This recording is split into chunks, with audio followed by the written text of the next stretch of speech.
And I tried to explain to Connor, saying that if you're interested in cartoons, there's a cartoon area. If you're interested in pure philosophy, you can go down Socrates, Plato, all that stuff there. If you want to just look at videos of relevant or articles or relevant sort of interviews and so forth for the industry ethics, there's a path there, but you don't have to actually cover the entire lot, right? I couldn't have said it better myself. Yeah, and it was like because when I first joined the course, and by the way, it's marvelous, it's fantastic, right?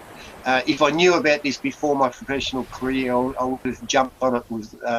Anyway, you also have a lot of articles there on the web, and I tried to explain, saying if you're doing pure research, each article can take you about 2 to 8 hours to really analyse, and you're not expected. You're really not expected to read the entire lot, right, that is provided to you. You just pick and choose what's really relevant for what you want to do. Yeah. But the other thing is, like, get involved, because we want to get some other people on the video. Turn that mic on and say something, even if John and myself are talking. Yeah. So if we're talking, jump in, right? You don't have to wait until we finish. Just jump in. And the other thing I stress to Connor as well, is if you want to swear or something, do it, right? Because it's an open forum. We're not going to get offended, and we really want to see what you guys are like and so forth. So if you want to say the F word, whatever, do it, right? It's fine. You're not going to affect. It's certainly not going to affect me, and I'm sure John's not going to get offended either. So I think that means that you have to put when you actually cut this and record it, you have to put a mature audience's rating at the start, right? Yeah.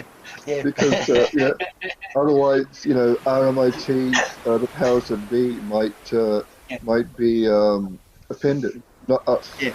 I'm trying to get some people onto Microsoft Teams, because I tried to actually just use the distribution list to actually get all the students on, and I'm not sure if that picks up everyone. So I'm kind of doing these manually now. Every time I go into a space like this, I get people's names, and I'm just going into oh, we got a comment. Okay. Andrew, turn your mic on. Turn your mic on. Come on, if it works or not. Yes, it does. It works well. Go. Oh, great. Yeah, go. Yeah, I was thinking what Connor said earlier, that everyone is overwhelmed. It's probably because for someone who really doesn't understand what the philosopher idea really is, it is a bit hard for us to compile several ideas from Socrates, Plato. We really need to get understanding of it first. Yes. That's why we taught it a bit much, because we need to absorb as much as we can.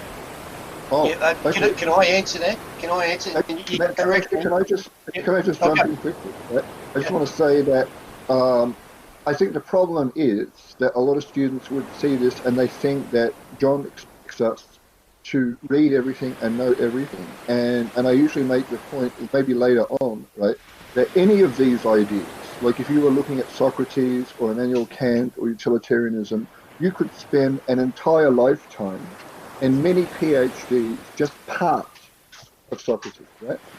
So in other words, it's an impossibility to think that you can know everything. What this course tries to do is just, like Ilya said before, like a buffet to give people a taste, right? Now the thing is, students normally stress, how can I get a HD? And Ilya, didn't we get a lot of HDs last semester? Oh yeah, tons of HDs and tons of distinctions, right? And usually students, before they actually sit down to do the assessments, they think, this is shit, I'm going to fail, I'm going to do terribly. That's not true. Because what I do is I design assessments that I think are doable, that I think could be fun, that I think are not overwhelming. If you really look at the assessments, right, the reason why they're so long, the reason why there's so many words in there is because I'm trying to explain to people that it's not that hard. It's really simple, right? And if I have an overwhelming amount of material, right, you know, each week. It's it's because I'm trying to, you know, say, okay, the assessments are not that difficult. You can do well if you really try. Just a little bit hard, right? But there's a lot of stuff there to kind of inspire people, to get people curious. Because what I don't like about modern higher education, it's almost beating people over the head and saying you have to do this every week. Here's a little bit of marks here and there, and all of a sudden you get a HD or a distinction kind of thing, and then the enjoyment, the curiosity is completely drained from a course, right? And I like to think that okay, I have a lot of material each week, but any academic library has millions of books, right? You know, if I go down to the Balliol Library at Melbourne Uni, millions and millions of books, right? And does that mean students have to read every single book in the library? Yes, of course. No, I'm just joking, right? You only need to consult whatever text you need, right? And the same with the material here. So in other words, I give students kind of direction as to what they need to know in order to do an assignment. You know, so for example, for most of the assignments, I would say you have to pick an ethical theory from weeks 2 and 3, right? And if you look in week 1, I've given people a kind of one-page sheet, which is a summary of all of the kind of big ethical theories, which I kind of cover in weeks 2 and 3, but there are a whole lot more. You know? So all of those summaries are like 1 or 2 sentences each, right? And, you know, I think they encapsulate the meaning, the essence of each of those ethical theories. You know, Ilya, if I ask you what is Stoicism, and you would say straight away, Stoicism is, yeah, shit happens. You know, what does shit happens mean? It means that bad stuff happens, deal with it, right? And that's basically the ethical framework for Stoicism. So if you're faced with some kind of calamity, some kind of dilemma, how do you deal with it? You put up with it, you know? So for example, how would a Stoic person put up with a lot of material each week in ISIS 3300? They would just grumble and say there's a lot of material, but I'll put up with it. I'll suffer a bit because I know that there is a light at the end of the tunnel. That's the Stoic approach to dealing with ethics. That's one approach. And that's all you really need to know. But once again, if you were doing this in a serious academic way, you could spend an entire lifetime, 10 PhDs, entire courses, for example, right? But you don't necessarily need to do that. I mean, the whole reason why philosophy kind of gets bagged is because it's become too academic. When philosophy was first created, you know, or invented, you know, thousands of years ago, you know, the kind of Western interpretation of philosophy, it was highly practical. It was highly practical. And even nowadays, people would say, if Plato had submitted his kind of monumental work, The Republic, as a PhD thesis today, now, here at RMIT, he would fail. He would fail every milestone. People would say, this is wrong, this is wrong. Yet, he created a work which changed human history. You know, if it wasn't for the philosophy of Plato, we wouldn't be having this discussion now, right now. I believe that this is true. You know? Ilya, please speak. Yeah. Oh, yeah. Connor's got. Oh, discussion over here. Oh, yeah. Remember, I mean, if you look at my announcements, right, I normally say, here's something that you can look at, you know, and maybe read or take in, right? And I think, what was this week's article, Ilya? I think I've got it somewhere. It's the framework of ethical decision making. Let me see. I'll try and pull it up without actually deleting. Can I answer? Yeah, please. Add. Andrew, I hope I can sort of open your mind up a little bit about the courses. And I found that when I first started as well, a lot of guys that joined the course were thinking that it's pure philosophy, right? And it's not. I'll try and put it in a picture. The philosophy part is really there just as a, hey, look at the evidence. This sort of thinking, or this sort of like the attitudes and so forth of people in business, were actually covered thousands of years ago by these simple things like Stoicism utilitarianism and, the Kantism. It's like hundreds and hundreds of years of philosophy, which happens to fall into a business area. And I'll try to explain to you. And this is why I'd love to have done this before I actually went into professional life. Because for myself, I'm not going to brag or anything, but I quickly rose through the ranks, and I was basically like a manager of 60 staff, and I was just about to go into managing like over 200. And all the way through my professional career as a graduate engineer, and then sort of going all the way up to sort of GM level. I never really understood all this stuff until I actually came into RMIT, and it would have been such a good, thing to have in the toolkit, is because my whole professional life, and when I look back to the team that I had, everyone always looked at the customer, right? And irrespective, all it was just look at the customer. And I don't, almost an attitude. I don't care if we lose billions. We have to keep the customer happy, right? But when you actually do this course, you actually start looking at, hang on, these philosophical portions actually should have been covered within meetings and so forth. Like we should have thought, like when John's talking about Stoicism. Stoicism is really risk management within business.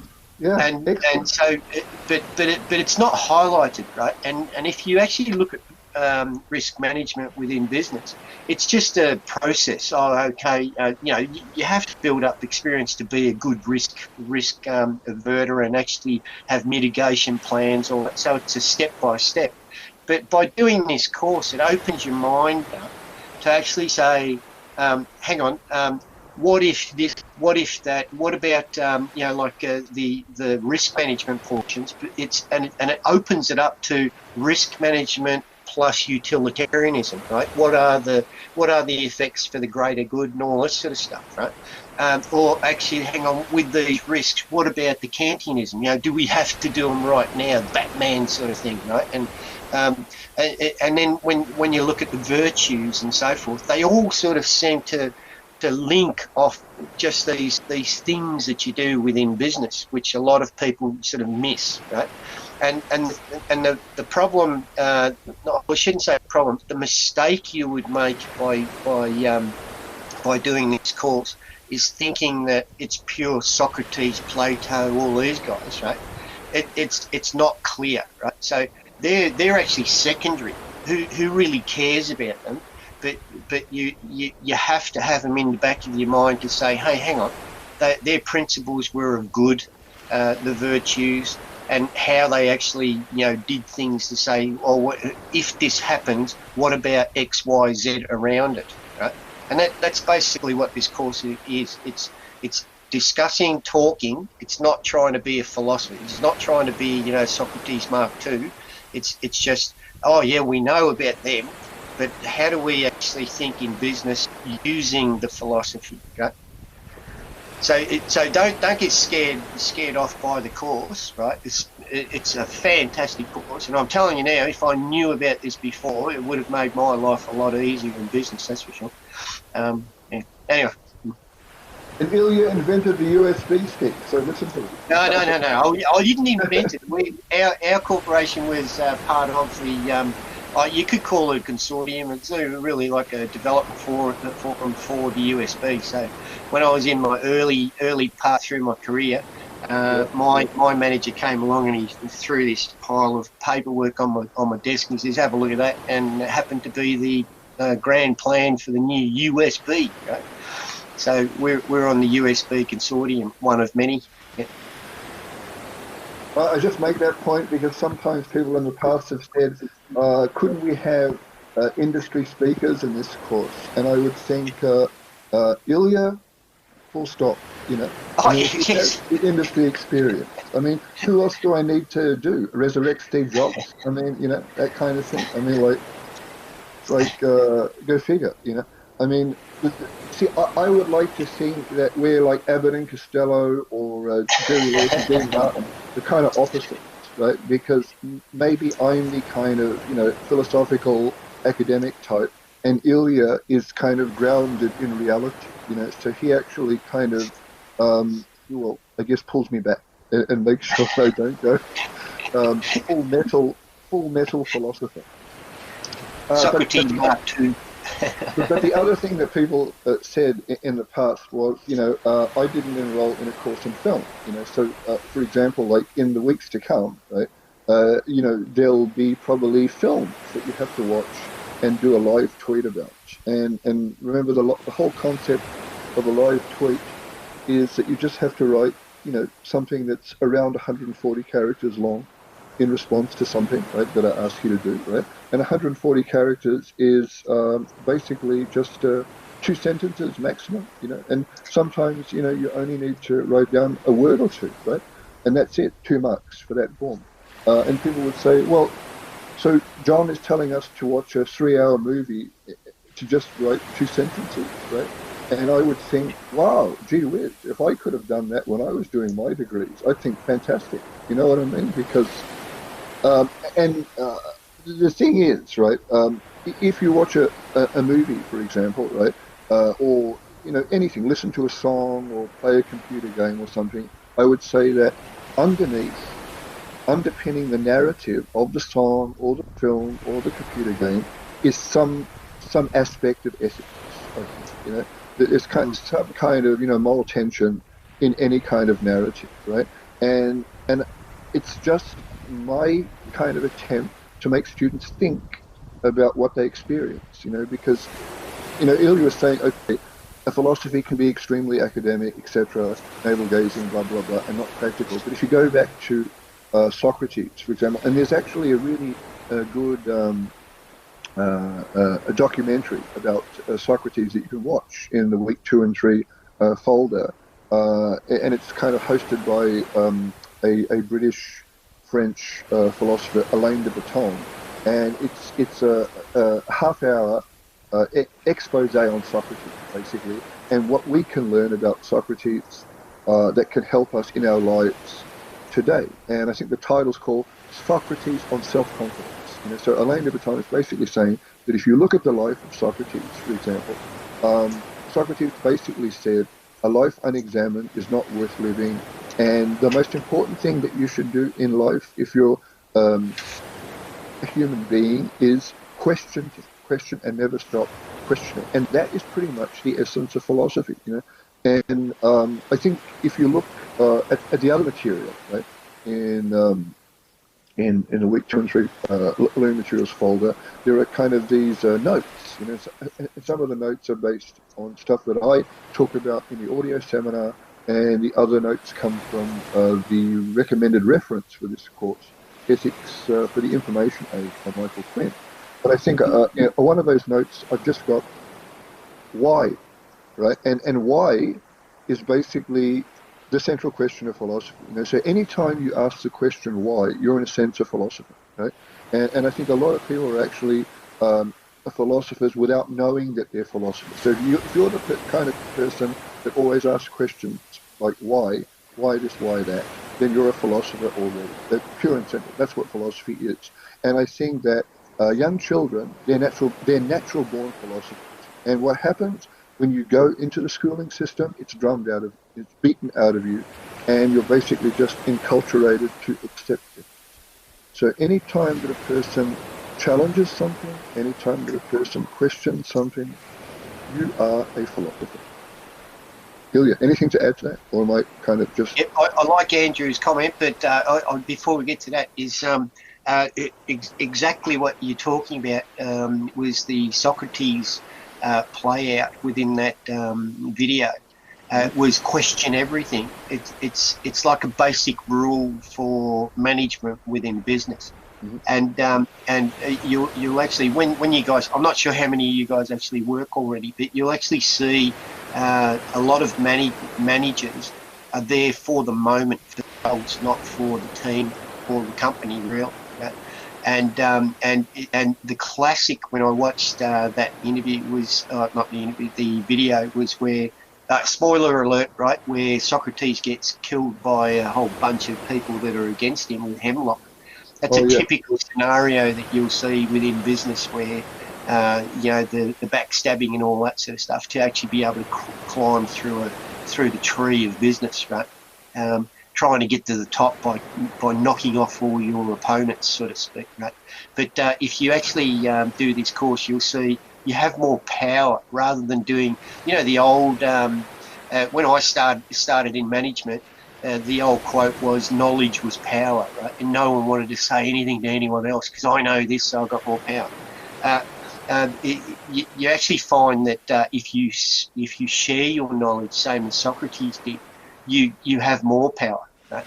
And it was proof and evidence in his lifetime, because he would question and he would actually spread his knowledge, make people think. And if you did that in business, you actually see that you'll get a huge backlash because people notice that you end up having more power. They're hence the hemlock, right? Everyone's after you. It's really interesting. Anyway, if you can make that sort of connection within the course, good on you, right? Because you really learn some, up in your mind, you really learn some good things, which will help you out in business. But Andrew, you didn't have to type that. You could have just said. But signing which? Because you've lost me. Who? Ross threatened Daniel. What was that again? Can you explain a bit, Andrew? It was just a scene in a movie, like they like to play on words on what the law really is. Yes. Like getting away from the law. And see, what I wanted to say was, because your line there saying, is it ethical to basically bend the rules and so forth? You'll actually find with this course, that's why you actually do bend the rules, because there's no clear cut yes, no, black, white sort of thing. And the course actually makes you think of that.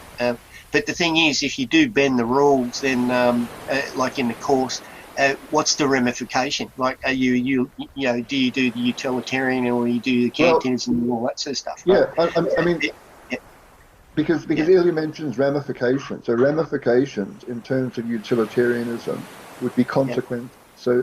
So utilitarianism is an ethical framework where consequence is the most important thing. So what you do now doesn't matter as much as if you actually have maximized the greater good for the greater number in the future. So in other words, if you have fantastic consequences, even if you kind of, as you say, bend the rules or bend the law now, that's okay according to the utilitarian ethical framework, right?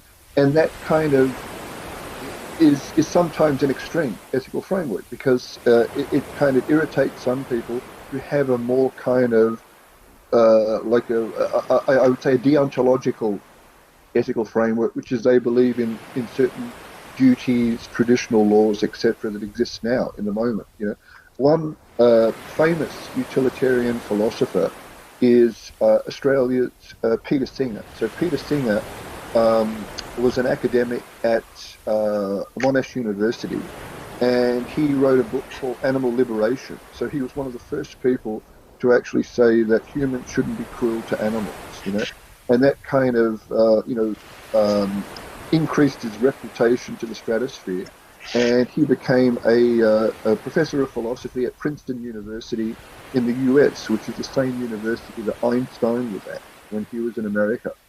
And during his time at Princeton University, Peter Singer has kind of become a kind of diehard utilitarian in terms of his ethical framework. And that kind of has gotten him into a lot of trouble. In fact, he's gotten death threats. And I remember going to a seminar that he had here at Melbourne Uni, because he often comes back to Australia. He has relatives, etc., and friends here. They had to have security guards at the lecture theatre, because there were students that were saying, we want to come in and protest against Peter Singer because we oppose his views. And that was kind of interesting, that, like a philosopher would get that kind of notoriety. But in terms of utilitarianism, maximizing the greater good for the greater number in the future, what got Peter Singer in trouble, he would say things like, if parents had a child and it was severely disabled, right, then it should actually be terminated when it's young, so it doesn't, when it grows up, become a burden on society, right? And he said things like this, and that really irked a lot of people, because it's, heartless bastard, that kind of stuff, right? Yet he kind of gave a cogent argument based on utilitarianism, because if parents have to raise a child who's kind of severely disabled, time, money, effort, etc. When it grows up, it'll be a burden on society in general, etc. That kind of thing. So the utilitarian perspective would be the child would probably should be terminated early on, etc. That kind of thing, which is kind of really irritating to a lot of people who have more of a kind of Kantian deontological viewpoint. They have kind of traditional notion that life is sacred, etc. That kind of stuff. That's just a long explanation as to what. But in terms of, is it ethical to basically bend the rules and laws to achieve something? The classic example when people talk about utilitarianism is supposing like a single mother, and she lives on the street with her young child, for example. The young child is sick, right, and in pain, etc., and she can't afford medicine. Is it okay for her to steal some medicine to alleviate the pain in the child? And the utilitarian perspective might be, oh, well, it's okay, kind of, But from the Kantian perspective, it would be no, she's breaking the law, it's stealing, etc. So that's a quick kind of explanation of kind of the difference between, say, utilitarianism and the Kantian deontological perspective. On a business, go. Yeah, anything you want to add, Ilya, from a business? Yeah. On a business perspective, bending the rules. You once you get into management, you have to find, if you're in big corp, you have to find a good internal solicitor that works in the company. Like in our organisation, we had a team of solicitors, which every time I would have a meeting with any company or a customer, even with staff on occasions, I would always call two critical people into the meeting, and one was the accounting guy. The accounting guy was a bean guy, so I didn't have to make on the fly decisions. The accountant would actually be able to tell me immediately, say we can't afford it, we can afford it, and so forth. But the critical member was always the solicitor, and the solicitor was the guy that can bend rules, because no matter what contract you've got out there, it doesn't matter who it is, you can always circumvent things within contracts. It doesn't matter what it is. If you've got a good solicitor in your corp, that's why they're paid like hundreds of thousands a year, is they can bend those rules for you, but in a legal way. Well, I mean, but like usually I would say something like the law is an ass, right?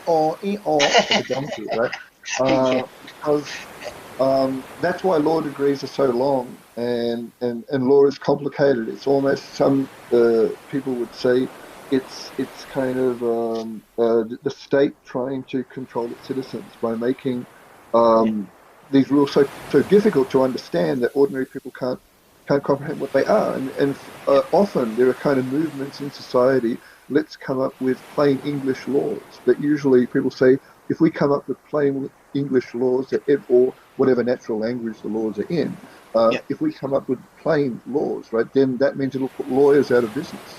Because the reason why lawyers kind of exist is to kind of interpret the complexity of the law for ordinary citizens. It's kind of like an intermediary, And the thing is, once again, I'm putting on my futurist hat here. People are saying that that's why we're living in an interesting time in human history, because we've got a mix of technologies, artificial intelligence, blockchain, you name it, etc. When all those things come together, right, it means you're going to have computer systems, right, that can actually interpret and even create laws. So a lot of people are saying that the established professions are soon going to become extinct, or will have to modify their behaviour. There's a group of people at Oxford University that have been looking at the future of professions. Right? They came up with a volume a few years ago. I have a PhD student, Sukanta Baxi, and he was looking originally at kind of the future of the Australian accounting profession, because of the advent of blockchain technology. and he's doing his research on that. But early on in the piece, he was looking at, his work in Oxford, right? And the Oxford researchers basically concluded, right, that professions like medicine and accounting and law and even academia, would kind of go by the wayside and be replaced by kind of automated frameworks, which is kind of scary for academics, basically. But the thing is, even now, right, we're kind of online. I'm talking to you online. Ilya's talking to you online. You're hopefully listening to us online between falling asleep. And the thing is, how do you know that we're actually live human beings, right? I mean, okay, we choose to actually show you just our kind of, photoshopped avatars, right? But we're not revealing our true form, in video. But even if we did reveal our true form in video, right, online, how do you know that that's actually us? Unless you actually see us in person. You know what I mean? I mean, we could manufacture who we are, using some fancy AI. So that's the issue, I think. And that also brings me back to philosophy, for example, because the next time Ilya starts talking in this session, I'll bring up an article, right? Yeah, I was about to jump in because there's one more point that I wanted to address. Oh yeah, you jump in and I'll find that article and I'll share it. Andrew, you brought up another good point, was the signed paper, right? Sorry. And what you find is when you're playing business with, I call it playing, you're basically playing the game with other corps. And in one of our, I got my team to develop an off-screen dialing application, which is a long time ago, because our corporation was one of the very first to have voice over IP enabled, like PABXs, I'm not sure. Anyway, telephone systems. Right? So I told my team what I want is a directory, and a directory where off-screen dialer I can just click the name, and I also want my application to pick up the information of whoever's actually called me from external or internal in the company.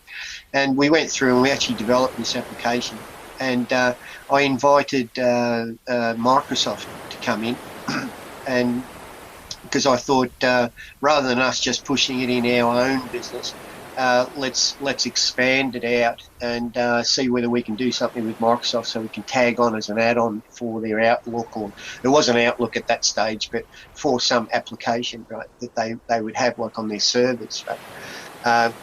And they said yes. So I got my legal team in, accountant, so forth, and the my project leaders and a couple of section managers, and to come into the meeting. And before we actually did that, we had to go through a whole rigmarole of non-disclosure documents, or proprietary information. Everybody signed it, right? And we went through these meetings, and it would have been, I don't know, a couple of months of discussions. And finally, Microsoft came back and said, "Oh, we're not interested." And I've just spent, literally tens of thousands of dollars in this, in meetings with Microsoft. And guess what happened? In 6 months' time, you had an off-screen dialer created by Microsoft. So the ethics behind there, even if you've got a piece of paper which is signed by someone, we couldn't sue them. Like you couldn't sue Microsoft. If you took them through the courts, it would have been millions of dollars in court to actually just get a return of some return, and it was too costly. So even if you have a piece of paper which is signed, it doesn't mean anything in business, really. Yeah, it's like a secondary. I hope that helped. Well, what about a handshake, Ilya? Does a handshake? Yeah, well, actually, which will be a real problem now, because in business, if you don't handshake, you're not going to do business. Right? And now with the COVID, I have no idea how you would like. What about put yourself? What about an elbow bump? Elbow bump. Yeah, but put yourself in, virtual. Exactly. Put yourself in a situation. You're like you're. A forearm bump. Yeah, that's it. Not an elbow bump. Because every time I elbow bump people, it hits my funny bone, and I kind of see stars. But put yourself in a situation. You were just about to meet, let's say, Mr. Lowton. In the old days, that was he was the head of BHP, and if you met him and you didn't shake his hand, like imagine you just said, "Oh yeah, this is Mr. Lowton, this is Ilya," and then we just said, "G'day, mate." That's it, right? Nothing would happen. Oh, the shoe bump. Yeah, that's it. And if you go further on that, when I used to go to the Japanese companies, the business card for Japanese people was extremely important. It was like they would hand it to you with two hands, right? And their business cards would actually be Japanese on one side, and you flip it and it have English on the other, right? And when a Japanese guy gives you, let's say Mr. Suzuki at that time, he was like the CEO. Basically, they used to call it the president of NEC in Japan. He would literally bow and two-hand pass his card to you. Right? That's how much respect was it. But now, I don't think you'd be passing anything around. Yeah. Because it could actually spread disease. Well, yeah, I'm just wondering how much of an effect it's had on, like the meeting. And for my personal opinion, if you're going to run a business, it has to be face to face. You can't do it through a monitor, right? And put it this way, I would send my let's say section manager. I would say, right, you're going over to Dallas. Get over there. It cost me $15,000 for airfares and all that sort of stuff. Get over there and just say hi and come back, right? So it would actually just cost me, anywhere from $17,000 just to fly my section manager over to Dallas to get that personal contact, come back, and it was you had to do that. You can't do that now. Yeah, so now I don't know. Or you can't run business through just a telephone. It's just ridiculous. Yeah. So put it this way, even my support guys. Not the software development guys, they would be on like level 3, but in the first level, it would be a call from a customer to a call center. And the call center would then escalate any issues to level 2, which would be my support guys. And I would, if the issue was actually like we didn't know what was going on, I would literally send out like a section manager. He would sit at the customer's residence for the whole day, just a show of respect, saying, "Look, we are looking into it." Are you seeing this, Ilya? Look how complicated the Wikipedia article for business cards is. I didn't know this. They have different sizes of business cards in different countries. They're extremely important. A Japanese business card is called a meishi. Interesting. And if you flip it, it'll have English on one side and Japanese on the other. Fascinating. And to a point that the Japanese would actually make it. The ones I used to get from the top level guys were special paper. It was like they were extremely expensive. It wasn't just go down to office workers print them out. It was seriously a proper business. Like you could put them in frames. Put it that way. The lettering, some of them had like etched out lettering with gold stamps and all that sort of stuff. It was quite nice. Yeah, like collectible trading cards, like the baseball card.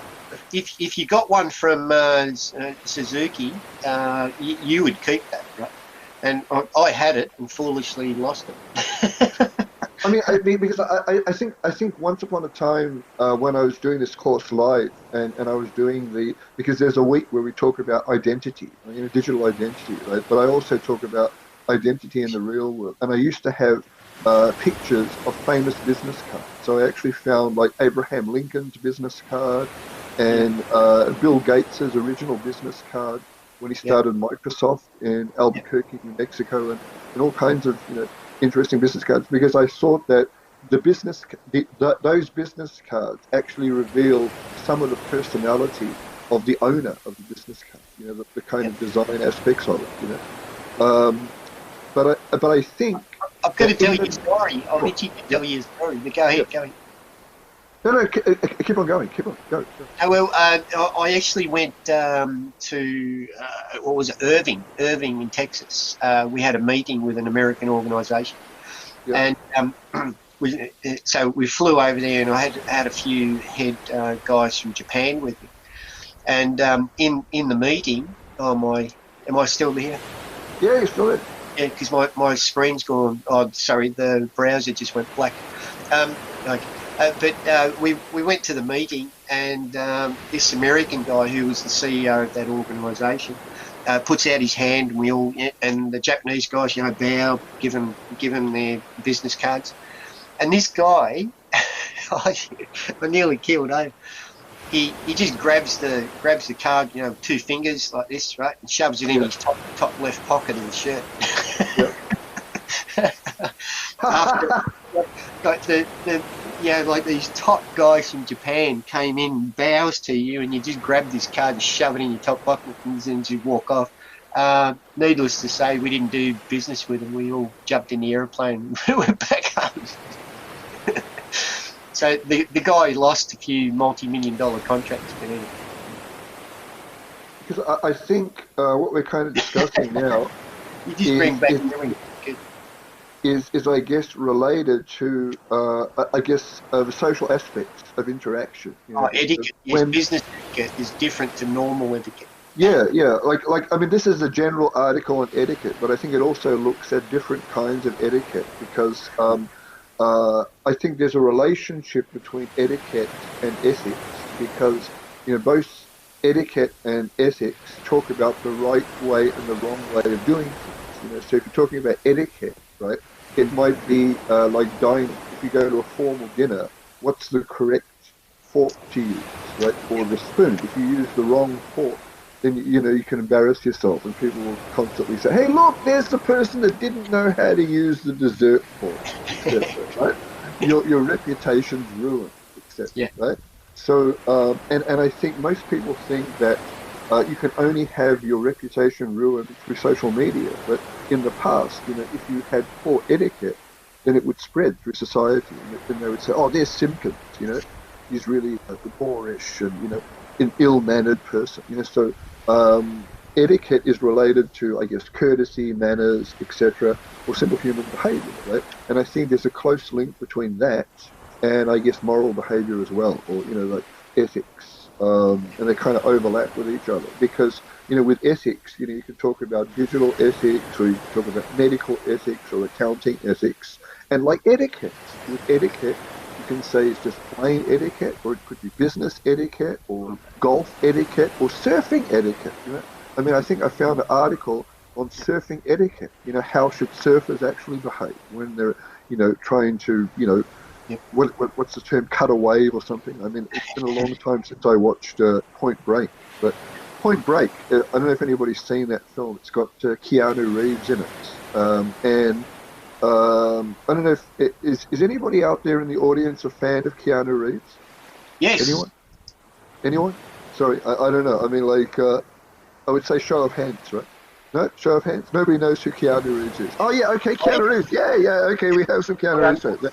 And the thing is, like later in the course, I may still have that stuff there, but it's almost like I point out that Keanu Reeves is kind of like the person that the internet loves, apparently, or all human beings love Keanu Reeves because there's all these kind of Keanu Reeves stories, right? And I think I've even got a Keanu Reeves video that somebody took on a subway train in New York, probably later in the semester sometime.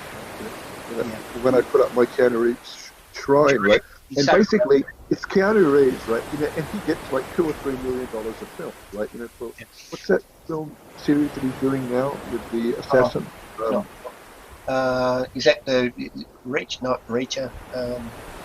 No. There's Mental Block is he's the assassin, or whatever. But anyway, it's not Reacher. I think he was between those assassin movies, right? Or Hitman films, right? and he's on a subway train, right? And here's a guy who's getting $2 or $3 million a film, and he's sitting down, right? Yeah. With a backpack on, right? You know, he doesn't have security guards around, right? And then there's a woman, and she's standing next to him, right? And he gets up out of his seat and offers her his seat, you know? Yeah. And then people took this video and put it up, you know, on social media because they're saying, what a nice guy, you know, because, you know, first off, he gets $1 gazillion a film, right? And he still offers a seat to a woman, right? And then there's another clip that I saw from Educated Straight Out students as well, right? Where he's at Chicago Airport, right? And he's just going through the airport, and then there's tons of people that recognize who he is and they follow him, right? Yes. And he kind of talks basically to all of them. You know, if anyone just give me your autograph, no complex, he gives it to him, except for that kind of stuff, you know. So Keanu Reeves, legend, you know,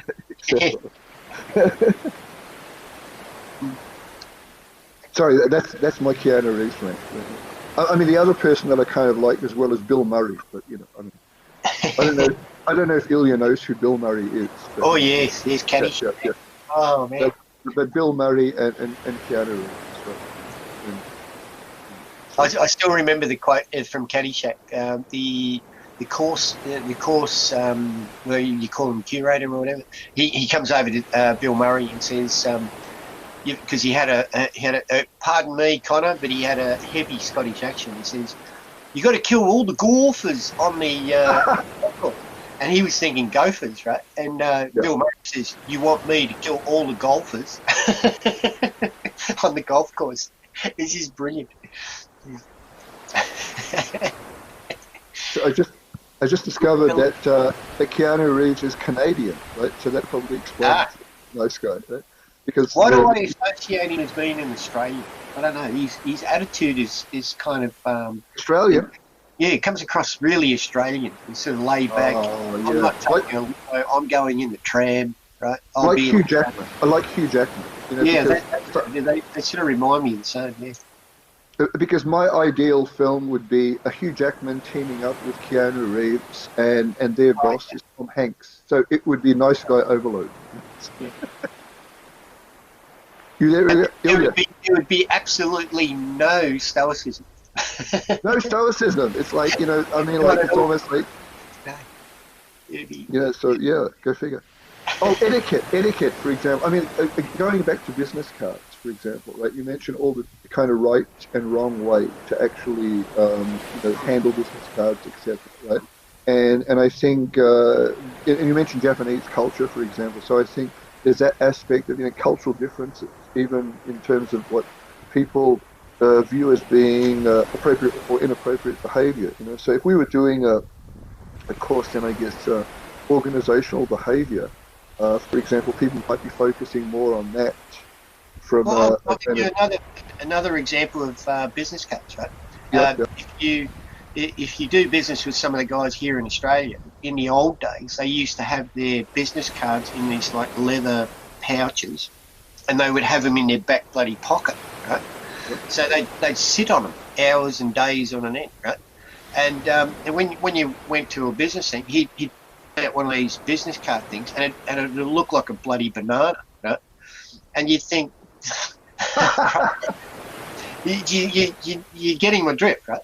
And then there's the other who doesn't have a wallet or doesn't respect his business cards, and he just keeps them anywhere and everywhere.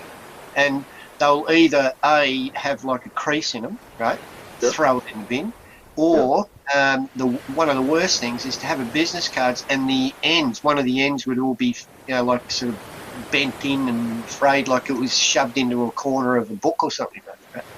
So, like, there is, you know, it's kind of saying old style business used to be when you present yourself, and you've probably heard it before, a person actually understands who you are and what you are in the first 10 seconds when they meet you, before you even open your mouth. You know?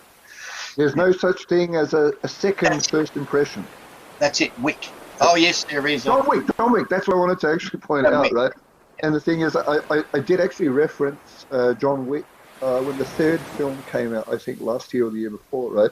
Because it was very much about utilitarianism. In fact, the John Wick 3 poster had something like, you know, consequences that kind of thing, or consequences matter, that kind of thing.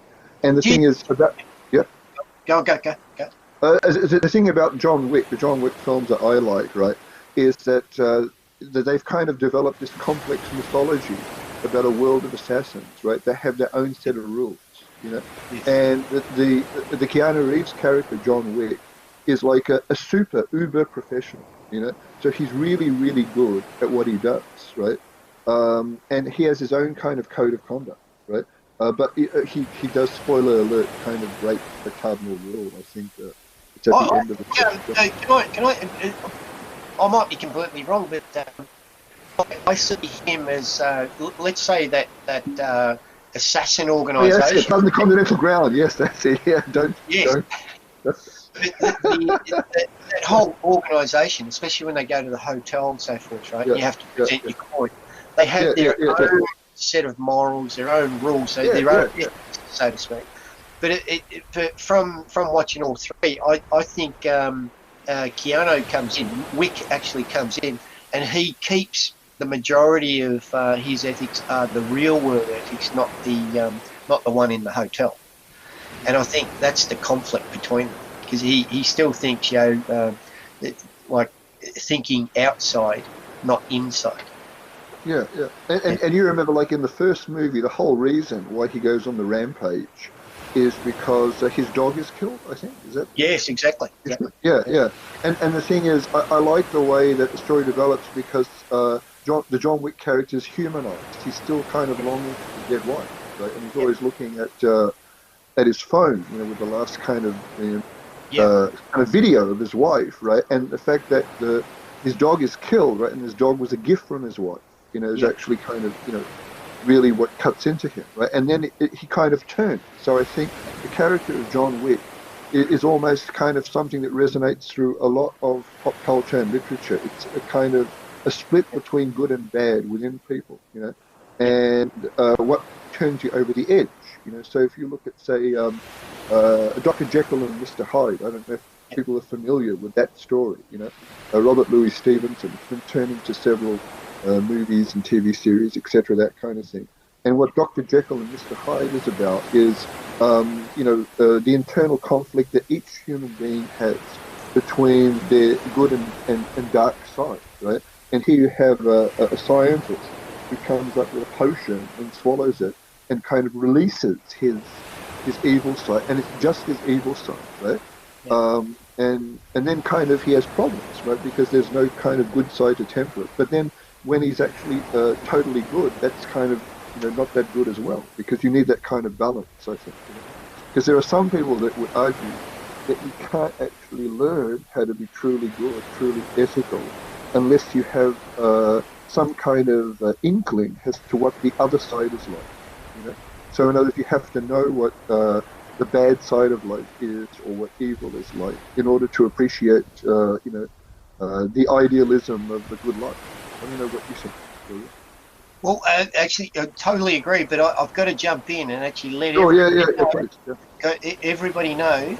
I hope you guys get the drift of this course, especially for your first assignment, is what John and I just did. We sort of analysed John Wick, and we analysed, Dr. Jekyll and Hyde. We analysed, and good. That's exactly what is required for your first assignment.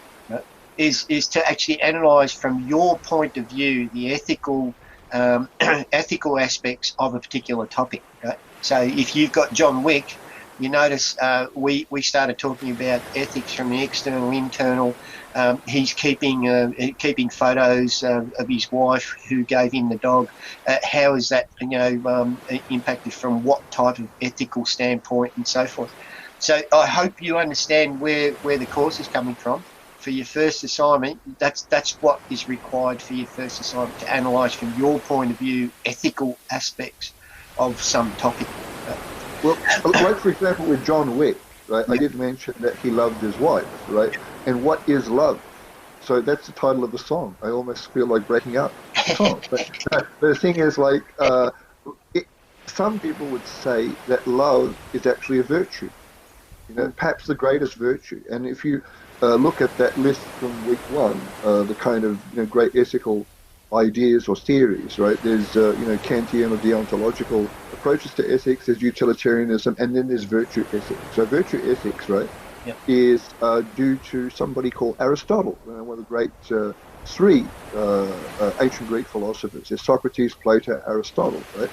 And Aristotle, came up with his brand of ethics called virtue ethics. And I think Aristotle famously said, or maybe he was misinterpreted or misquoted, you are what you repeatedly do.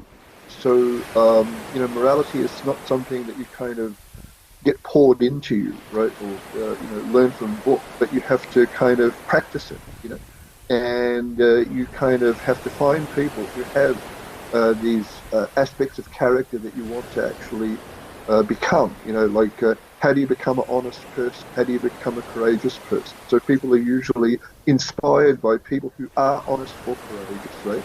And then you practice what they do, and then you become honest yourself, or you become courageous. How many virtues are there? Lots of them. If you look carefully in the week 2 and 3 learning materials section, you'll find a long, long list of virtues, right? And all of those virtues can practice. And that list even has things like innovation. Innovation is a virtue, right? How can you actually practice innovation? Well, you see examples of people who are innovative, and you try and do what they do, and then maybe you become innovative yourself. For example, Elon Musk. Some people like Elon Musk, and Ilya hates him. But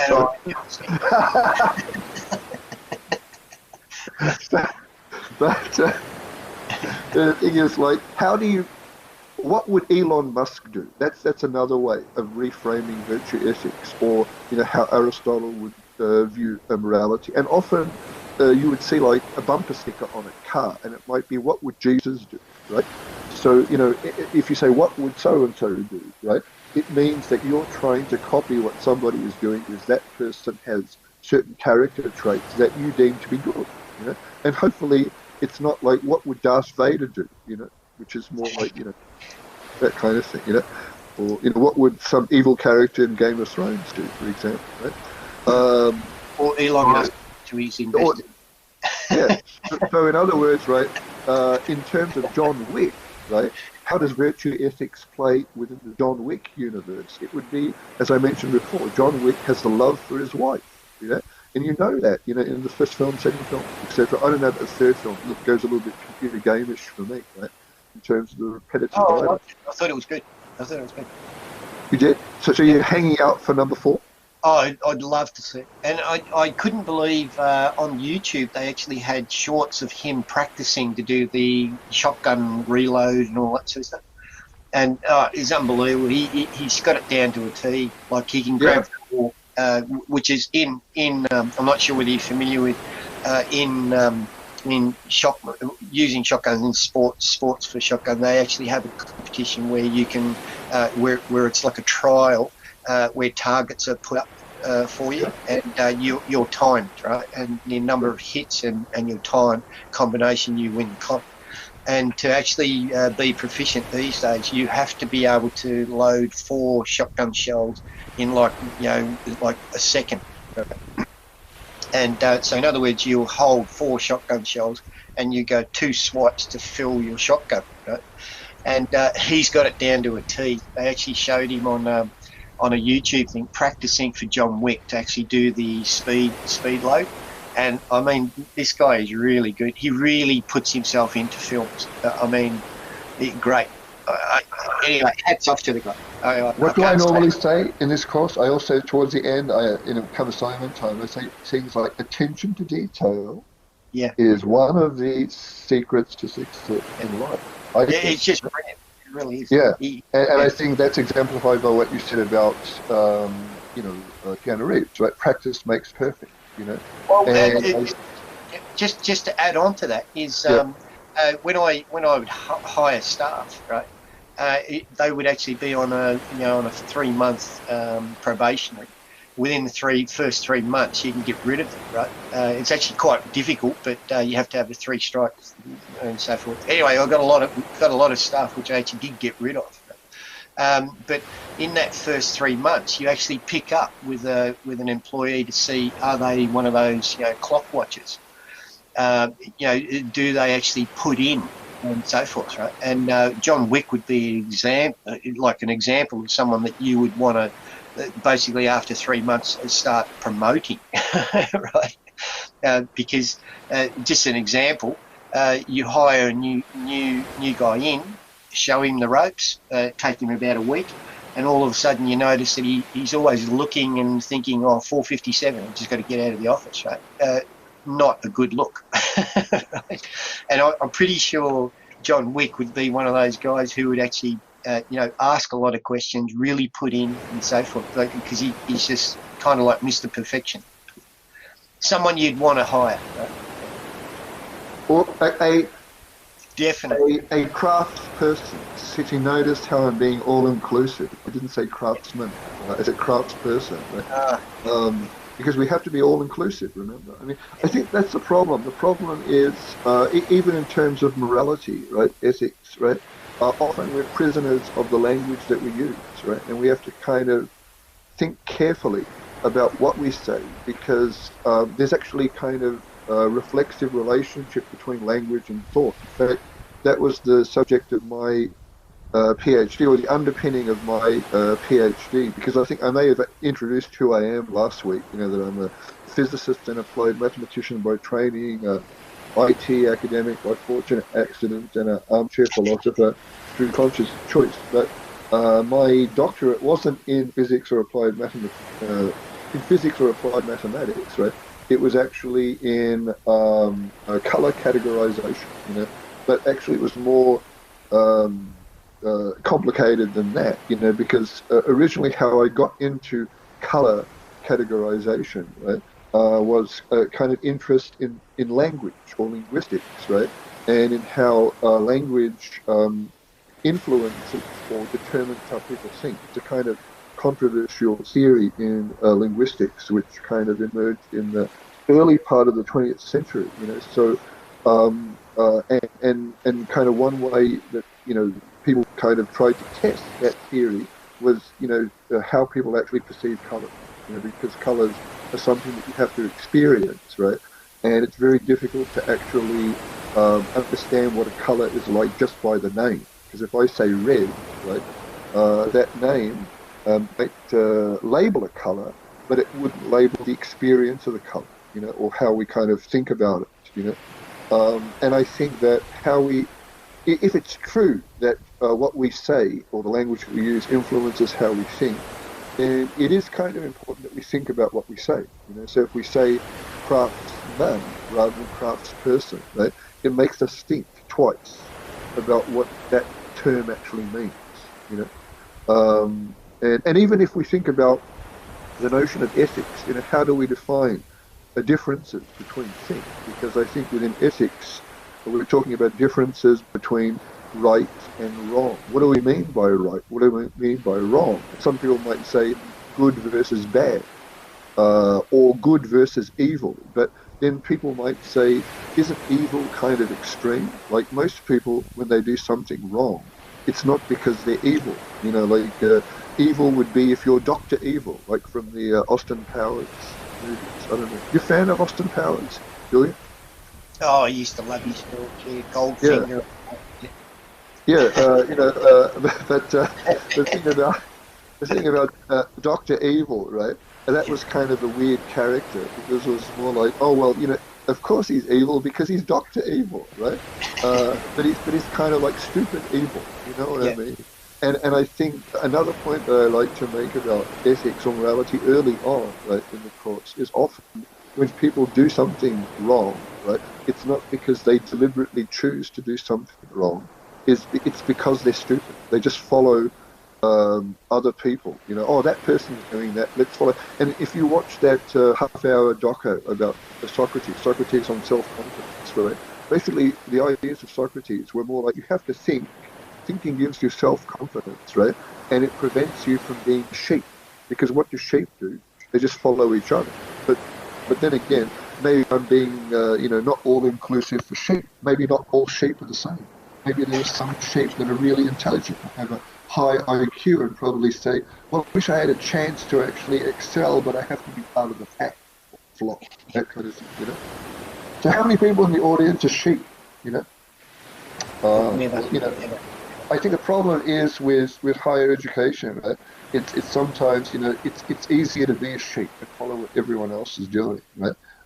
And I think that, you know, what, you know, the ideal would be to try and develop some kind of self-confidence in Socrates' mold, right? And think independently and kind of not be afraid. I think that's the other thing, right? About you know, morality or ethics. There's that psychological component of our behavior because often people are driven through emotion, you know. So it's more like you know, we're afraid of something, right? We're afraid of losing something. So people, you know, would say that maybe they're not afraid of change per se, right? But they're afraid of losing something. You know, so a sense of loss is what people want to avoid, right? And then they'll do anything to prevent that sense of loss. I think that's just me waffling. Sorry. Can I Julian, add? Can I add? sure, add. Uh, uh, Basically, semi-retiring, coming back and loving, you know, sharing my experiences and stuff with students. I think it's now 15 years that I've been enjoying myself, right? Especially RMIT, uni, and so forth. I have come to a conclusion that, and you guys can argue the point, is universities and all the educational faculties around the planet seem to slot students into innovation stream, you know, like to make things better, make them faster, and all that sort of stuff. But the guys who I used to employ and friends as well, we're always looking for the guys who come out with something new, right? So that they can be creative and so forth. And universities are all set around doing innovation stuff, right? And innovation implies making it more efficient. But it's 1, 2 out of 100 students which actually come out and actually do something creative, something new, and it's really difficult to actually, you know, talk to students to make them think in a different way. Don't just follow the crowd, right? To actually look at the crowd and say, hey, there's something missing. I'm going to do this, right? And it's really exceptional to actually find those students that can start thinking for themselves and do something out of the box. Right? And universities, all the curriculum in the world, they're all set up just to make everyone the same, right? You have got this score. You're all marked the same way. Right? The system has to change some way. Right? Oh, well, you know, it's like learning outcomes. I don't know. I mean, Everybody about learning outcomes. By the end of this course, people will know how to do X, Y, and Z, right? And I would think, well, but that's kind of saying that everybody will do that. It's more like, you know, I think what's that saying? Somebody says to somebody, jump, and the answer should be how high, you know, as high as you can jump. Here's an example.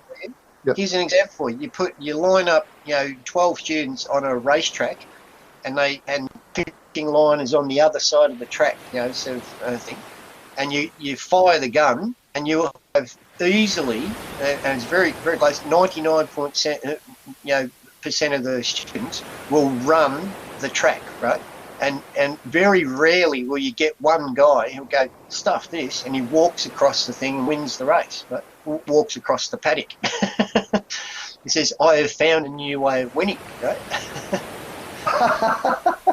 So break the rules, bend the rules. Back to what Andrew said before, you bend the rules to get to the finish line first. You don't have to run in the lanes. That's what universities and everything, they put you in these cubicles and you just have to follow. Or my friend said blah, so I'm going to follow. Yeah, but make your own decision and say, no, I don't want to follow that. I want to do this.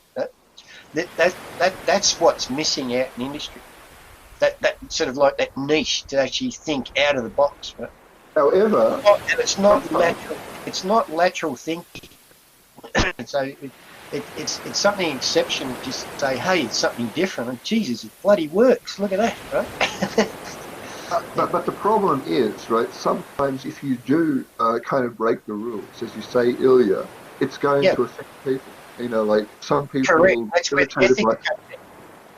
for example, Uber. When Uber emerged, right?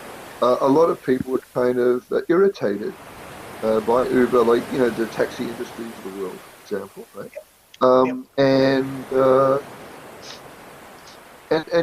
people said Uber is kind of like a bad thing, and who was the person that started Uber? I think one of the people that was kind of the founding, can I use the term founding father? So one of the founding fathers of Uber, Travis Kalanick. So in the past, when Travis Kalanick was CEO of Uber, right, I would be never short of an anecdote, right? Because there'd be always something that Travis Kalanick did, right? And there were kind of like sexual harassment issues in the Uber company, etc., that kind of thing. And finally, Travis Kalanick was forced to kind of step down, and I would always show Travis Kalanick's appearance on this American TV talk show, because the talk show host was kind of making fun of him, and Travis was a business person, kind of just trying to push the brand and so forth, and saying things like, well, the whole idea behind Uber is so that people can kind of pick, what kind of car even that they can travel in, because if you actually go in a taxi, the taxis are all the same, but if you kind of, travel by Uber, you can actually go in a kind of more upmarket vehicle, blah, blah, blah, etc. And then he was talking about Uber Eats and stuff like that. But see, don't get me started on Uber Eats, because it'll kind of make me think about the ethics of Uber Eats, because when Uber Eats and all the kind of delivery services took off, people wrote articles for newspapers saying, well, why are people kind of getting their food delivered if they're just kind of like next door to a takeaway place, right? And they're actually kind of ringing up or using their apps to have, a cheeseburger being just delivered, that's short distance when they can get up off their, recliners and kind of walk to the takeaway place and buy it, right? And kind of that makes sense at the time. But now, now we're in lockdown, right? So then Uber Eats and all the delivery services are kind of important, because, people shouldn't be kind of wandering around, all the time getting cheeseburgers and beef vindaloo, for example, that kind of thing. So the delivery services have some kind of, moral value almost. But then people would say, but wait a minute, what if the delivery services are also transmitting, COVID-19, etc.? So then life becomes even more complicated. So it's the time that we're in, I think. Have you are you familiar with Men in Black? Yeah, Men in Black. Oh, studio audience. The Men in Black. Sure, okay. Anybody know about Men in Black? Yeah. Do you remember the simple test, which was part of the? And this is what I'm talking about with the racetrack, right? Yeah, sure, yeah. You see in the room, there were guys, and they were trying to fill in the application form, and they're all they're uncomfortable and so forth. Yeah. And they're all doing the same thing, the sheep thing, right? Yeah. And Will Smith comes along and pulls the table across. Yeah. Do you remember that? He just does that different thing, and that's the guy who runs across the paddock to get to the finish line first, and he gets the job, right? It's that exceptional, you think out of the box stuff, right? Yeah. And I don't know whether that has anything to do with utilitarianism or Kantianism, but I don't think he was really worried about the effect on the other guys in the room. So, yeah. But that's the sort of thing I'm talking about. Universities, they're putting people into those other chairs where they're filling out their, everybody's doing the same thing, but I can do it quicker or faster or neater. But pull the table across. Yeah. Well, I mean, some people would say that's a cliche of of innovation. Innovation is all about break the rules or challenge the orthodoxy, that kind of thing, right? And if you do that, you're going to hurt some people, right? So I think that innovation by its nature, right, is probably something that steps on people's toes. I think, but in the long term, it probably helps a lot of people, right? And I think that's utilitarianism. It's like masks. I don't know, Ilya, do you like wearing masks? No. Junk. And now it's a kind of law, right? I'm just bringing up Facebook's old motto. So Facebook's old motto was Move Fast and Break Things, right? And there was actually a book written about the history of Facebook. Jonathan Tapper, I think, wrote it, and that's the title, Move Fast and Break Things. But they changed their motto, as you can see in their that article. In 2014, Facebook changed its motto for developers from Move Fast and Break Things to Move Fast with Stable Infra. Gee whiz, what does that even mean? Right? Ilya, do you know what stable infra means? I was trying to think, right? Is that a misprint? In 2014, Facebook changed its motto for developers from Move Fast and Break Things to Move Fast with Stable Infra. They feared that they have been moving too fast to see where they were going. With good reason. Okay. Well, I think the thing is, it's more like the Move Fast and Break Things means you don't have time then to do what I said before, which is attention to detail. Right? I think attention to detail means sometimes you have to take time in order to do things. Right? And this brings me to another famous philosopher called Confucius, or Confucius. Right? And there's a Confucius video, which is somewhere in the week 2 and 3 learning material section. There's a bunch of videos, right, that are really good, right? Which, if you have the time, taste a few, have a look, students, because they're all from an organization called the School of Life. So the School of Life is the brainchild of a French English philosopher by the name of Alain de Botton, who actually hit the mother lode, right? He kind of figured out how to make philosophy both sexy and give him a big pile of money, right? And he did this in a couple of ways. He wrote a book, right, which actually turned philosophy into self-help. Don't go to see a shrink, just consult a philosopher, in a sense, right? And then that was turned into a series for British television. You can see one episode, Socrates 1, week 2 and 3, right? But then he also, somebody gave him seed money to bankroll something called the School of Life. And there were actually School of Life cafes that opened up around the world. And Melbourne had a School of Life on Burke Street, just near where I am now, right? But it closed down last year due to lack of interest. How ironic.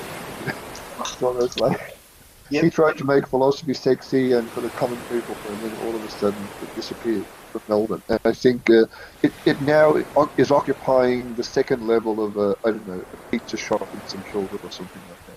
Maybe the problem was the rent was too expensive, I think, in Burke Street, because it was really close to Southern Cross railway station. And the other thing about School of Life, they have a very interesting website, right, with lots of videos that give bite-sized interpretations of the lives of philosophers and why they're important for us today.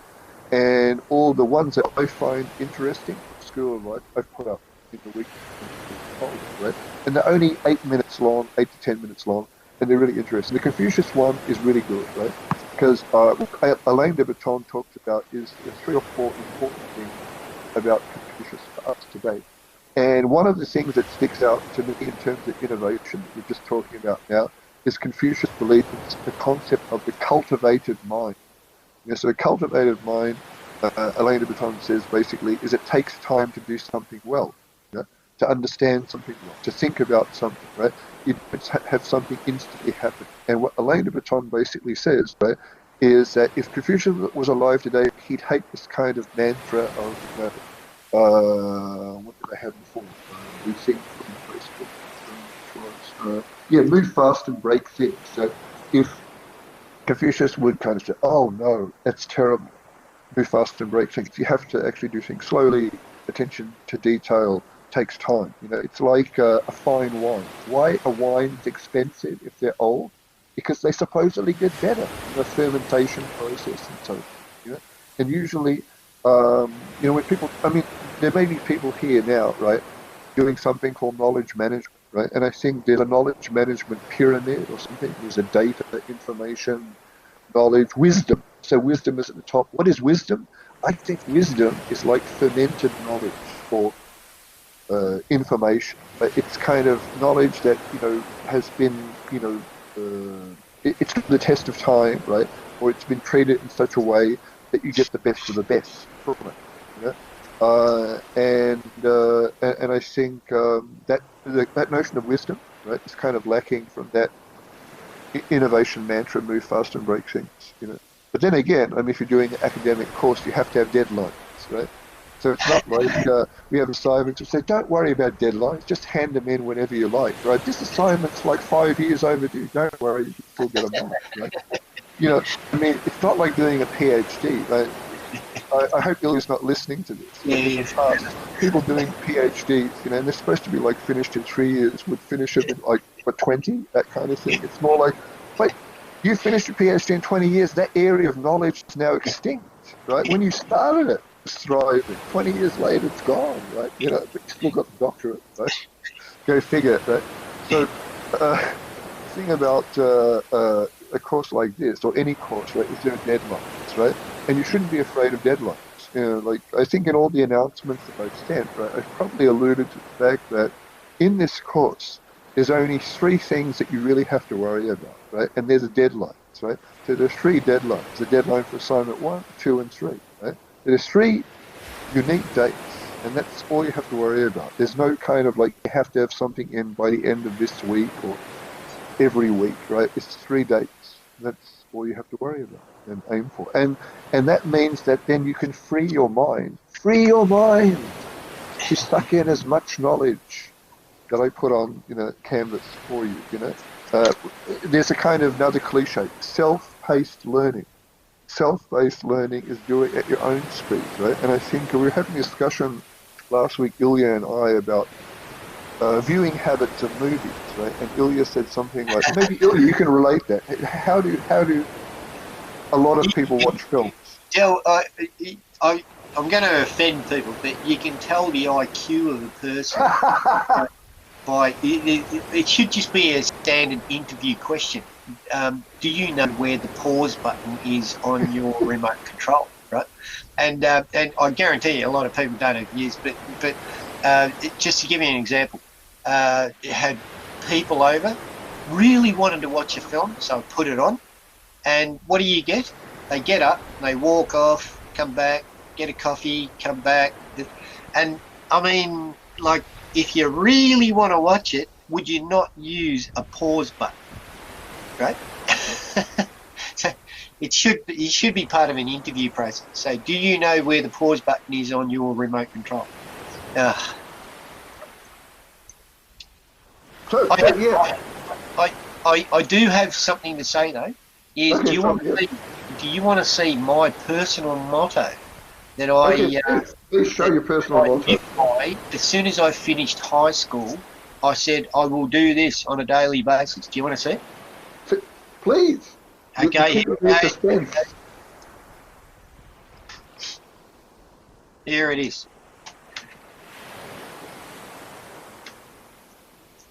And as soon as I finished high school, I said, F this, because I was just, do this, do that, do that. I just felt like a robot.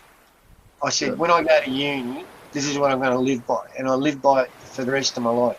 And always pushing the boundaries. And I'd love to see universities do the same thing. You just keep doing things until someone tells you to stop.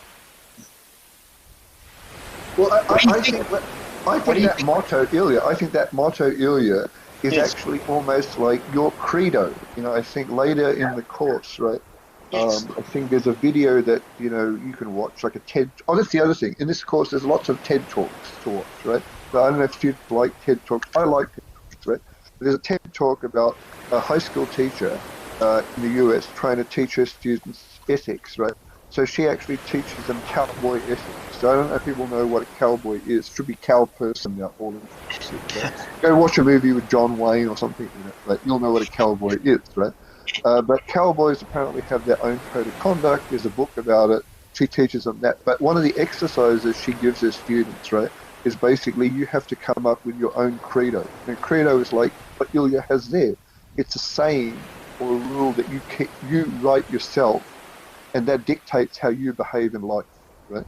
And often, sometimes if people have credos, they just plagiarize them from other people and tattoo them on their arm or something like that, you know, like Semper Fi from the Marines, whatever that means, right?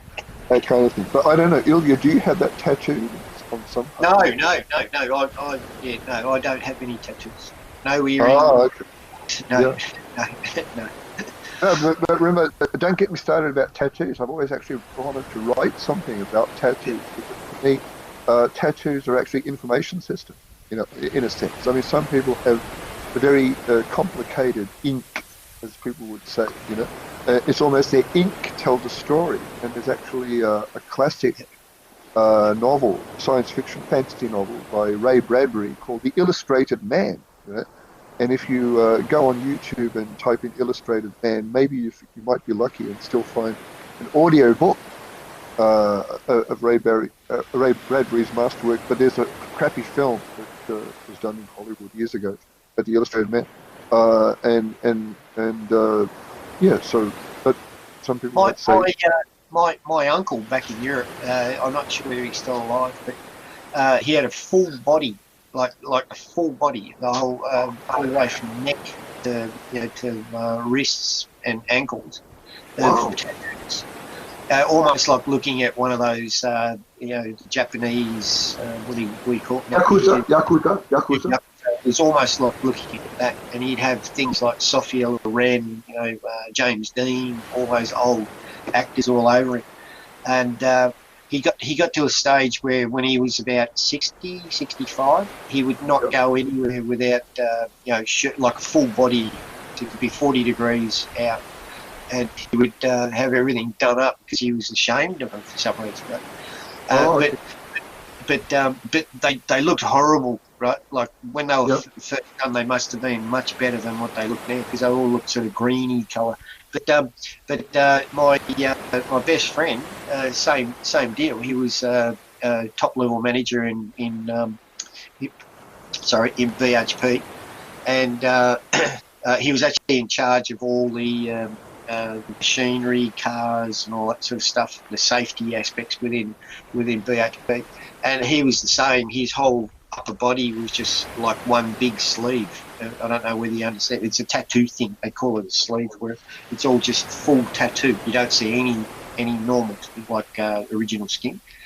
And he was the same. He would have to go globally for like meetings and so forth. And he would have to always have a shirt done all the way up, singlet, all that, so you can't see it through the shirt. It really had an impact on his business life. I don't know if you've seen a TV series called Prison Break. The Prison Break. The premise was that like somebody goes into prison to free his brother, who's kind of wrongly accused of a crime, right? Yeah. And he gets a full body tattoo, which is basically a coded plan of the entire prison.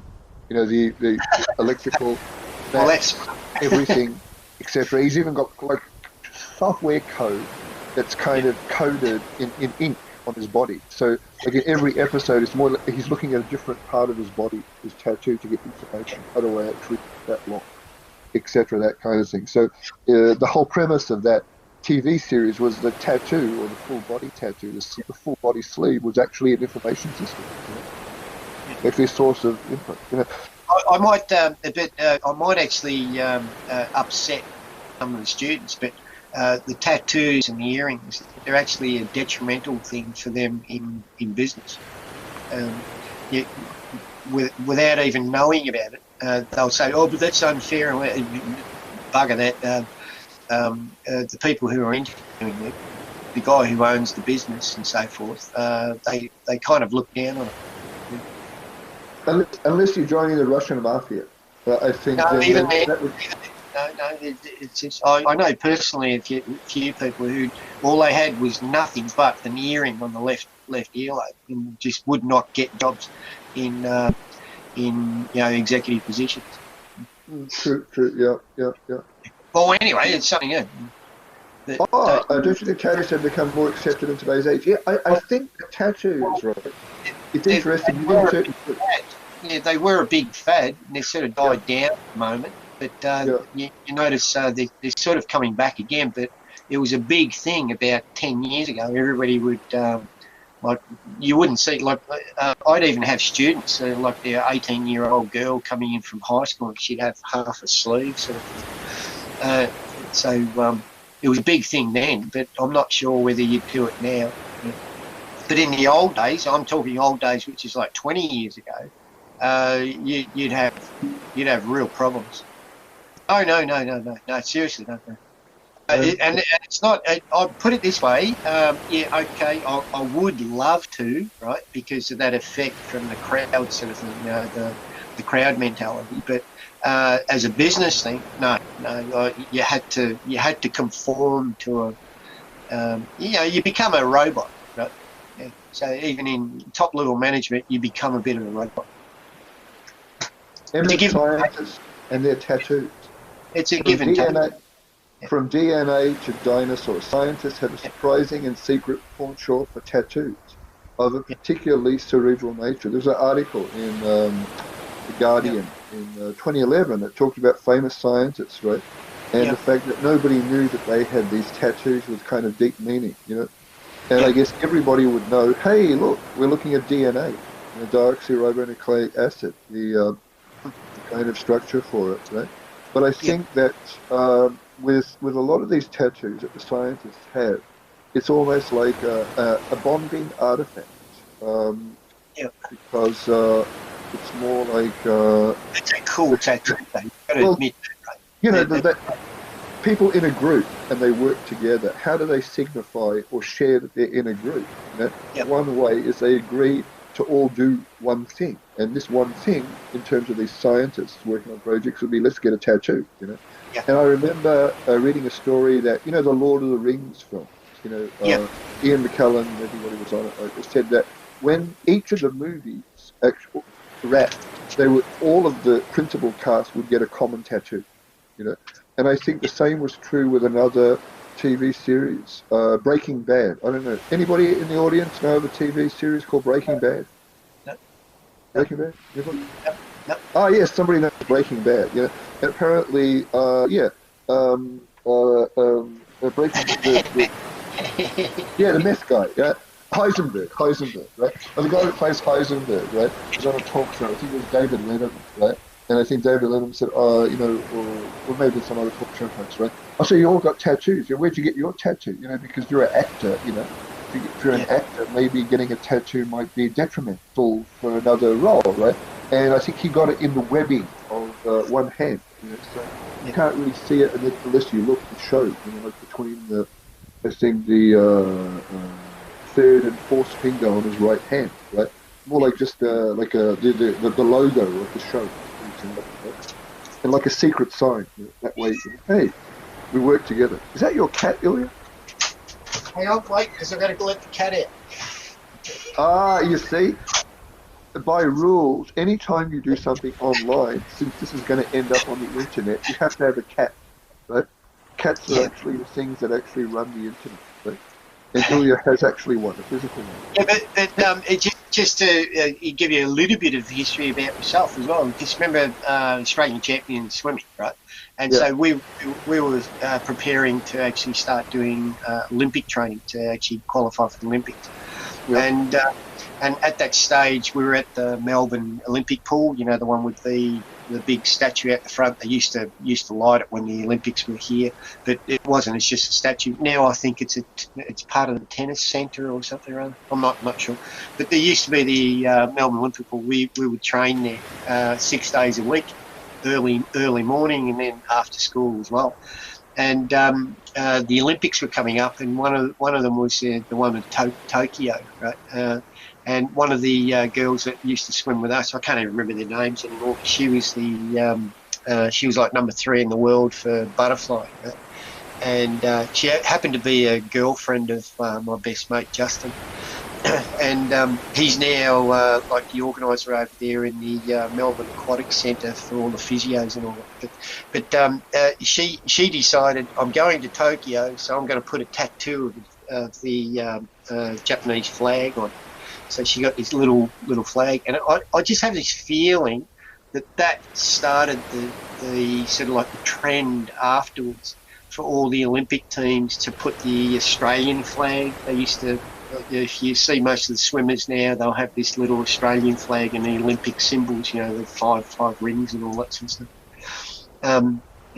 Is it 5 or 7 rings? I can't even remember. But I think it started that sort of fad where they put that logo.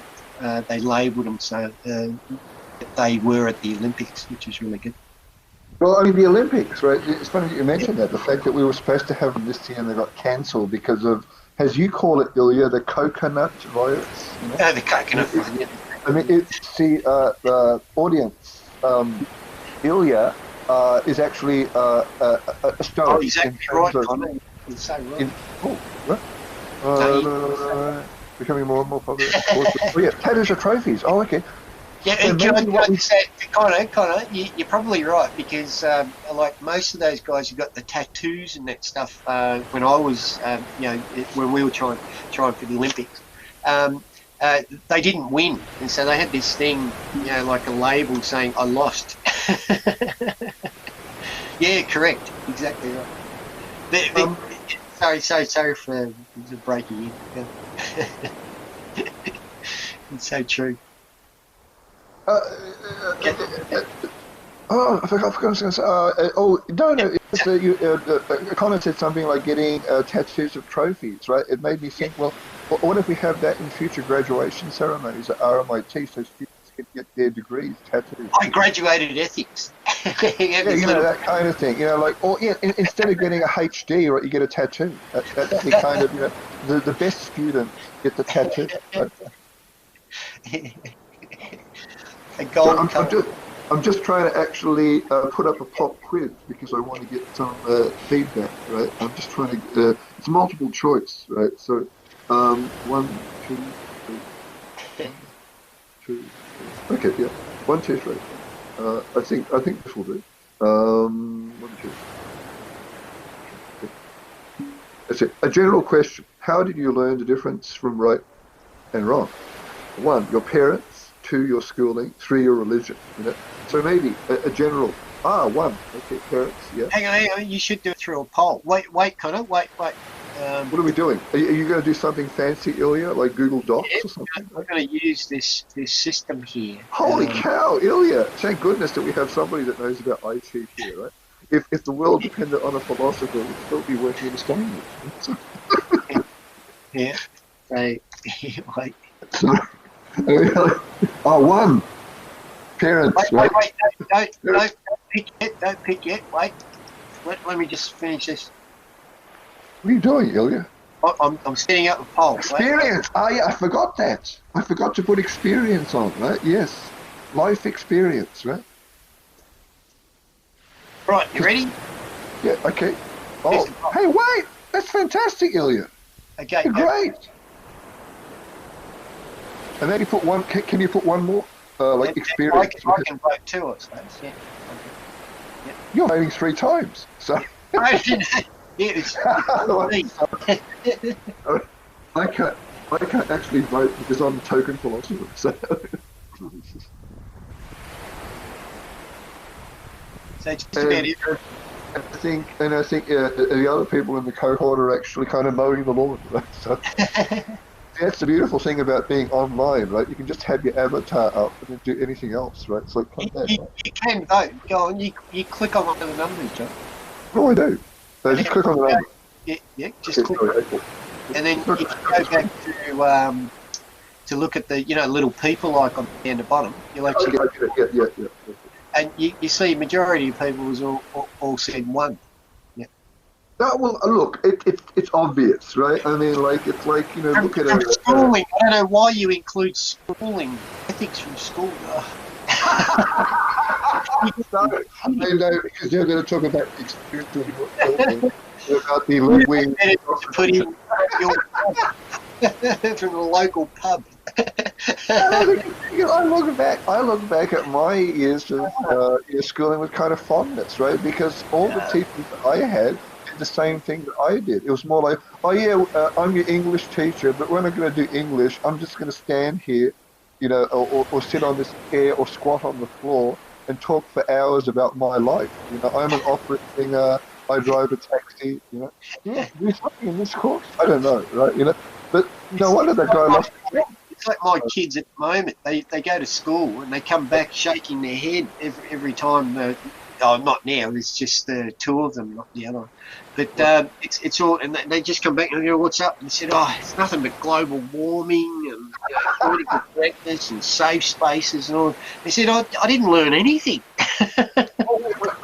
Okay, Ilya, another quick poll, right? I want you to do one of these forms again, right? And just ask the question: do you believe that in the global warming is kind of man-made, or whatever the term is, right? And then just I have researched this over the last 5 years, and because I like my friends are just blind. Oh, yeah, we're all going to burn up in hell, and I said, "Oh Christ, I'm going to find out, and see whether it's all true." And I did the usual, the business thing. I didn't look at what people were saying and so forth. I did the business thing, follow the dollar, and I actually through my research have found that it's basically a propaganda thing. Like global warming is true. It does happen, right? Ah, you admit it. Yeah, okay. Yeah, but it has for millions of years. And the problem is it's all dollar driven. And anyway, I could go on for hours through all my research, but it's a dollar driven event, right? It's like natural. If you can control the weather, you can control mankind, right? That's the thing that I found. And the biggest thing that I found behind it was, which people don't realise, is that our carbon levels at the moment, I think they're down about 400 parts per million. That's like point something of a percent, right? It's like nothing, right? And previously in history, it used to be 3, 4, up to 5 times more, right? And even the people in greenhouses at the moment, they pump in CO2 to make food better, right? Or grow more food. But here's the thing: what I'm trying to get at is, at what point do you think, at what level do you think that we start starving plants on this planet? And it's down on a level of about 120, 140 parts per million. Right? And so by lowering the CO2 at the moment, what we're actually doing is we're killing ourselves off because everybody's trying to lower the CO2 level, but what we're actually doing is we're actually making an equivalent, like an equilibrium at the moment.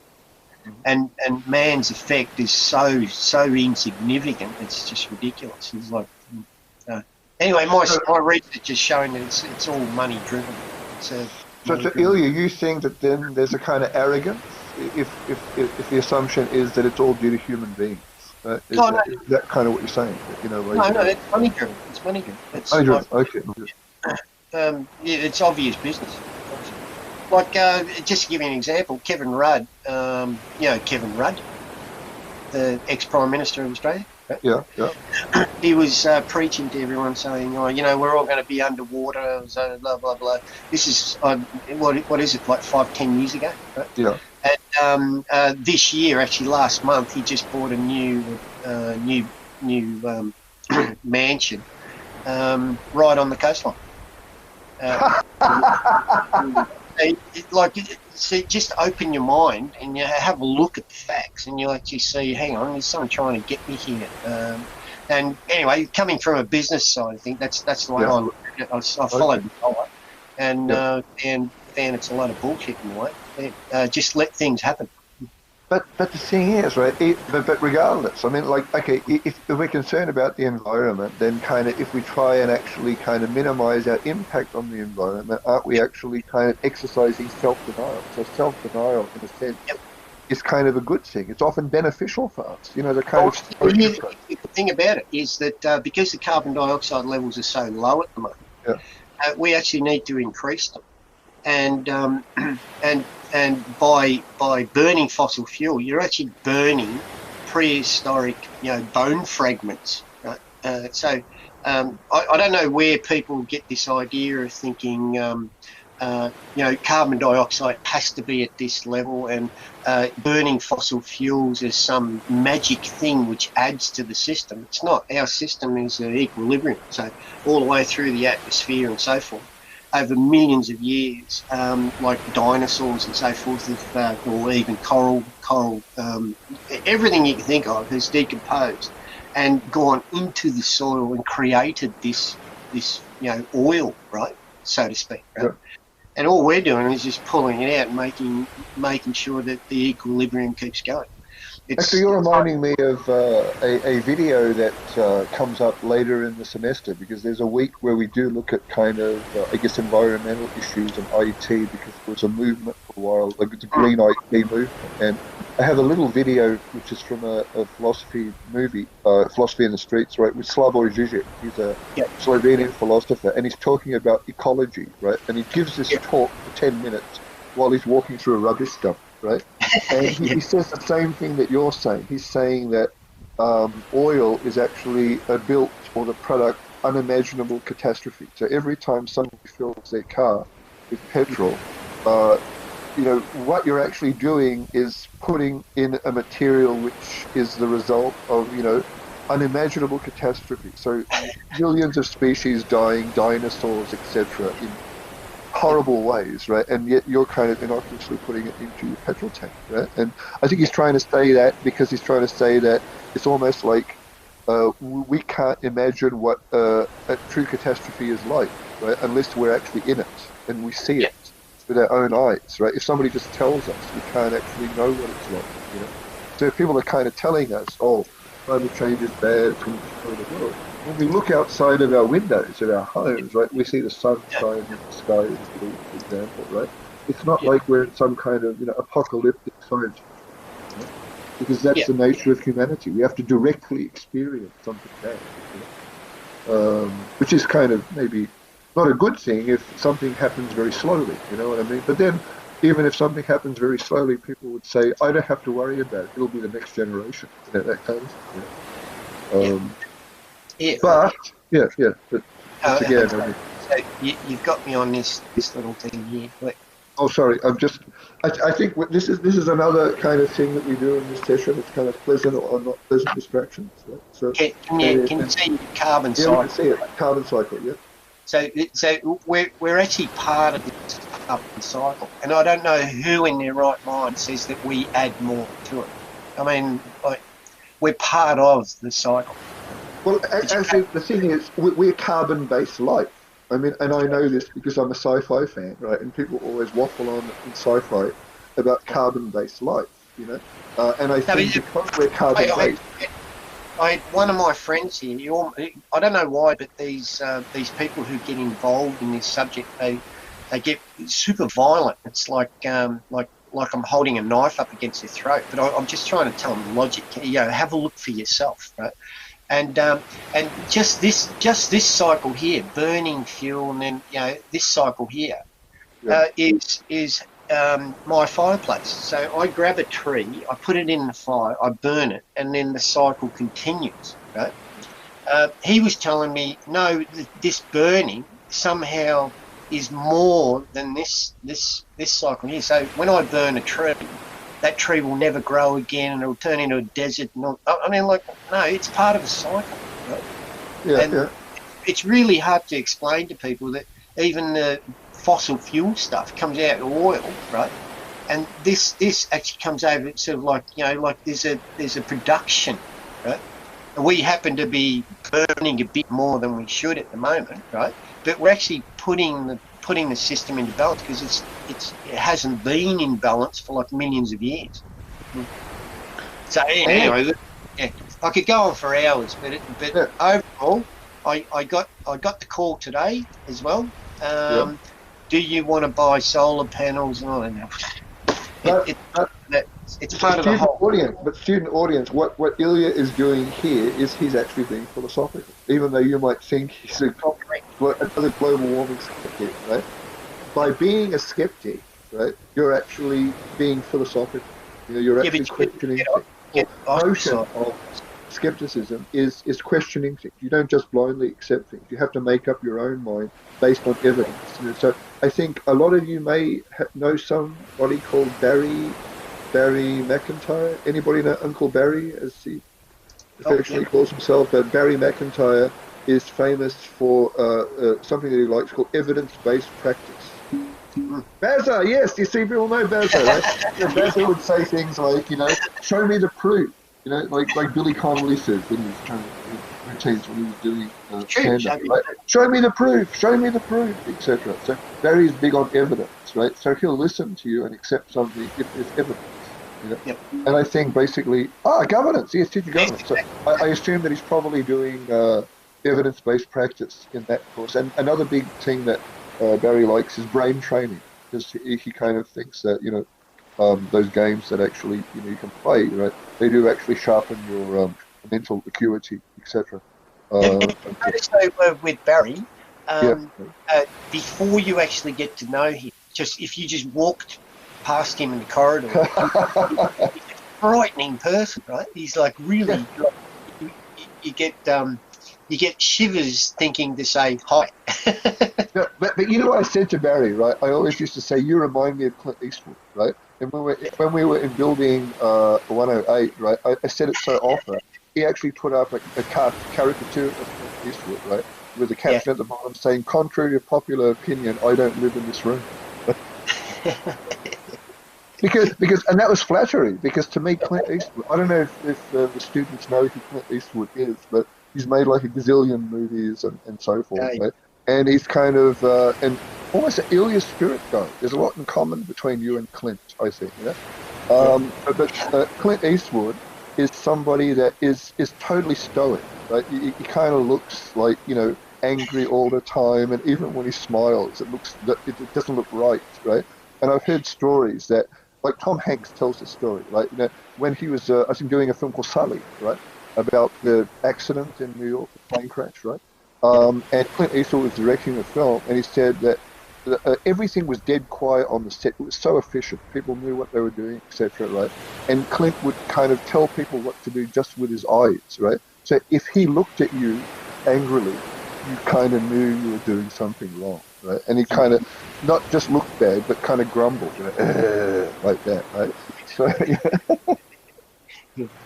But Don, we're getting close to wrap up. Oh yes. Okay, I want to just suggest that you explain again that these sessions, like, can I just say these sessions? I hope guys that are connected, and thousands of appreciations, Connor, Andrew, for your input. It was great stuff, especially microphones, and listen, because you will be on the video, right?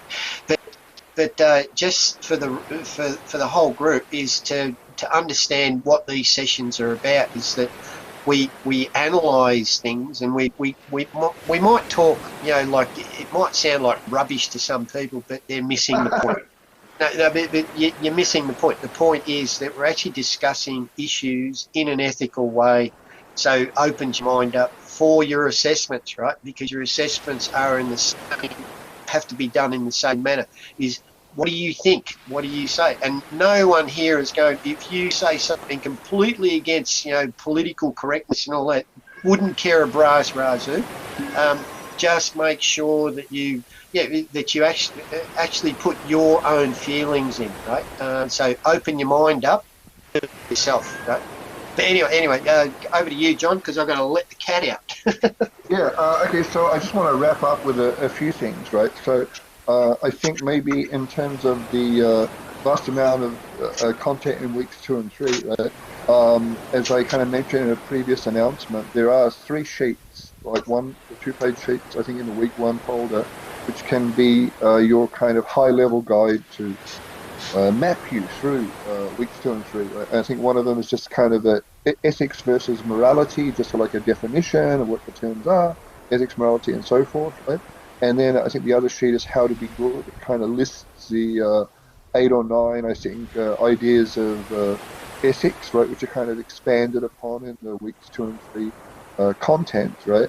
And the ones at the top, Kantian or deontological ethics, utilitarianism, and virtue ethics, I would say they're the top 3, right?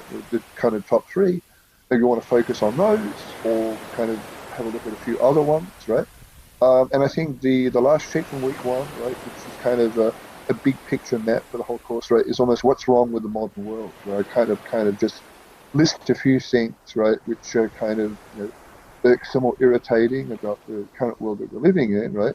And kind of we revisit a few of those things over the next 11 weeks. And the other thing, right, if you really want to have a big picture of what digital ethics is all about, go to, can you probably talk more about the live tweet? Okay, the live tweet, like for example, the week 3 live tweet is you have to find this sheet, which is a list of Plato's quotes. And I think you'll find it after one of the Plato videos in the week 2 and 3 learning materials folder, right? So what you have to do, right, is just have a look at the list of Plato quotes, which I got from various places on the internet, and you just have to transcribe, write down what your favorite quote is from that list of Plato's supposed quotes, and then you just, record yourself. Take a video of yourself with your mobile phone camera or Super 8 or whatever you have for recording yourself, right? And you capture that for posterity, just reading it out, right? And that should be about 140 characters. Remember, live tweets are about 140 characters, and most of those quotes from Plato are about 140 characters long. So you just kind of write down the quote verbatim, right? And then you kind of record yourself reading it out, and that's it. That's the first live tweet for week 3. Oh, okay. No, you don't have to post to Twitter. That's good. So you don't have to post to Twitter.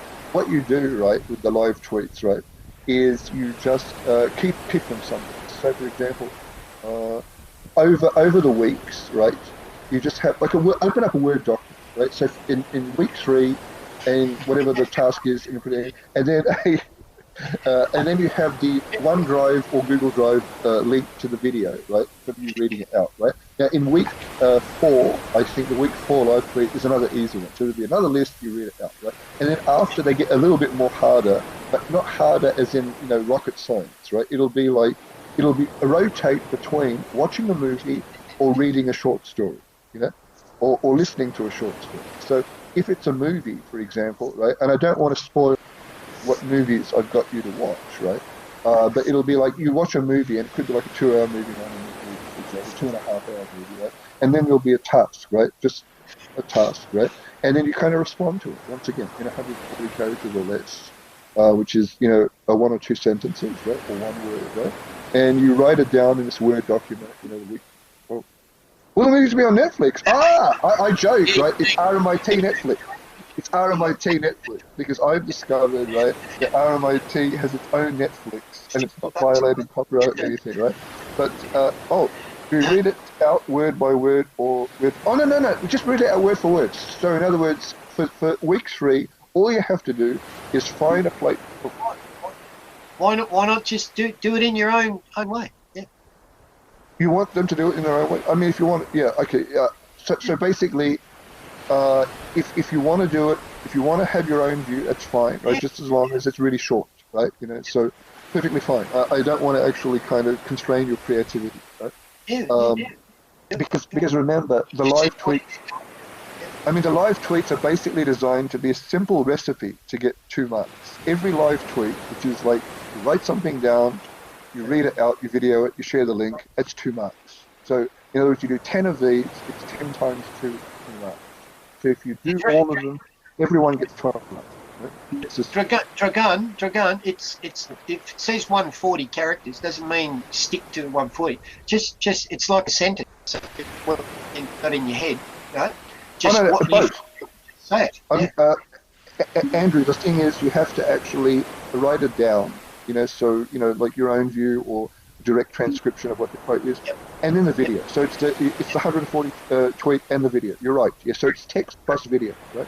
Each week we need to record. Yeah. Each week we need to record ourselves. Yes. So in other words, you have to record yourselves each week, right? And the left-right combo. Yes. Well, whatever that is. So the thing is, right? Sometimes some students might not have the time to do it each week, so you kind of maybe can do like 2 in a week or something. But the thing is, all of these are collected and put into the compilation document for assignment 2. So if you read the assignment 2 spec, it's in 2 parts. So one part is learning journal entries, right? So from week 3 until week 12, there'll be a discussion board that opens up, and you can actually enter, your, learning journal entries there, or you can keep a Word document as well. So you keep a record of this, right? And that's like 300 words or so every week. So, and once again, it's not, you don't have to do it every week because we're not watching and giving a mark based on the video. You recommend to watch some. Yeah, that's right. Yeah, sorry. So it could be really simple. Like, let me give you an example, Deepti. It could be something like describe the ethics of this film, or the issues of right versus wrong in a particular aspect of the film. So I'll ask that question, right? And you just kind of, write 2 sentences, right, on that. So it's almost like, yep. Cool. What we just did, remember, tried to explain to you with what was it, John Wick, all those guys. Exactly what we did. So, like, we looked at the film and we actually analysed what the film was about, some portion of it for ethical. Yeah, exactly. Yeah, exactly. Because I said the point, like, okay, John Wick's dog was killed, and then he decided to kill people. That kind of thing. Out of love. So he's killing out of love. Sorry, that sounds really creepy, but exactly that kind of. That's more like, that's seriously what John Wick is about, really. Like, somebody killed his dog. His dog represents something that was given to him by his wife, who he loved, and then he goes ballistic. Solar panels. I shall kill you to do it. So a repository of videos. I don't want to actually reveal it's the prize. It's more like, I like to keep people. Well, the thing is, I rotate. I've got critiques. Well, isn't that kind of what? Isn't that the purpose in life, to actually criticize things? People do that with this course all the time. Right? So it's this course is shit. Do you skeptic? No. Okay, the thing is, okay, I'll give you a hint of what one movie is that you'll have to watch, right? Oh, spoiler alert. It's one of my favorite.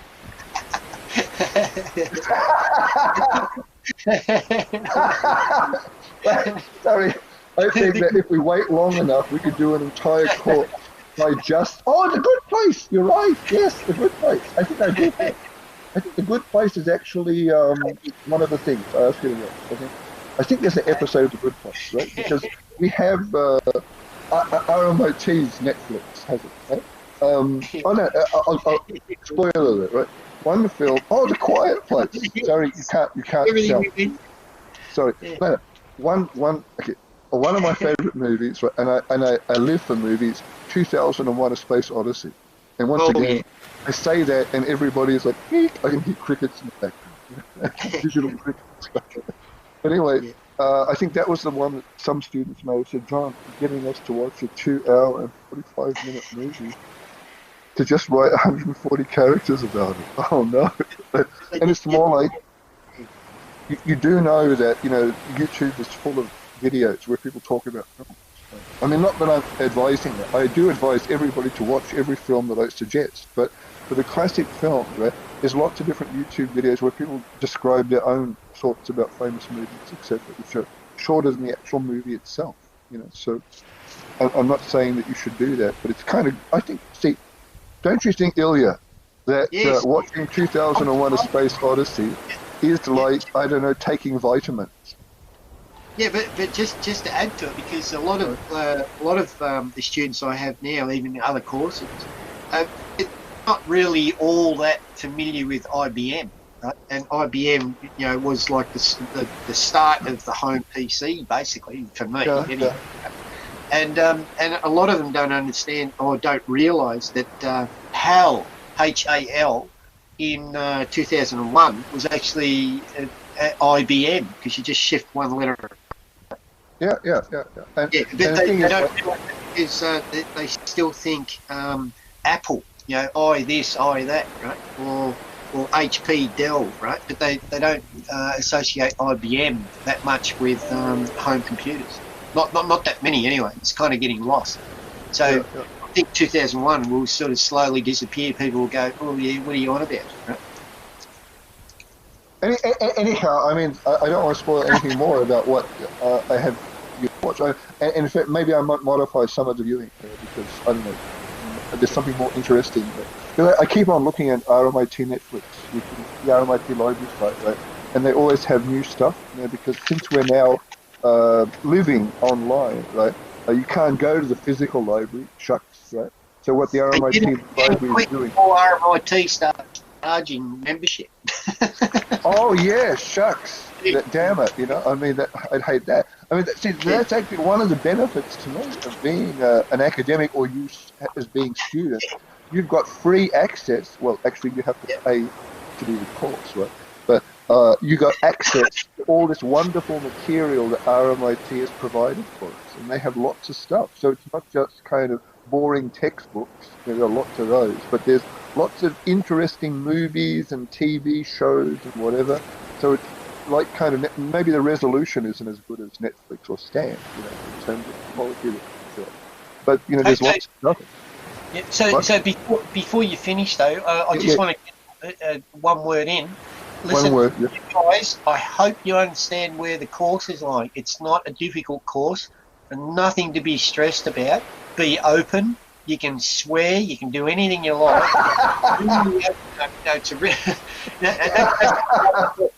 And again, thanks for coming, right? And actually, Connor and Andrew, you guys really stood out. Well done, guys. I mean, and Aubrey, thanks for the comments and stuff. But for myself, I'd love to get the microphones going. But anyway, that's me. Anyhow, you should really come up with some funny image to actually close the episode. Well, I was actually going to change my avatar because I've got that silly dicky one where I'm at the master's presentations or the PhD presentation. Yeah. I was going to put a picture of the Borg this week, but now. No, I think for next week we're going to have. Oh, so to be clear on topics, oh, okay. So there's no topics for weeks 1 and 2, right? Because I think what I wanted to have was a round number. Like 10 times 2 sounds better than 10 times 12. Mm-hmm. Sorry. Yep.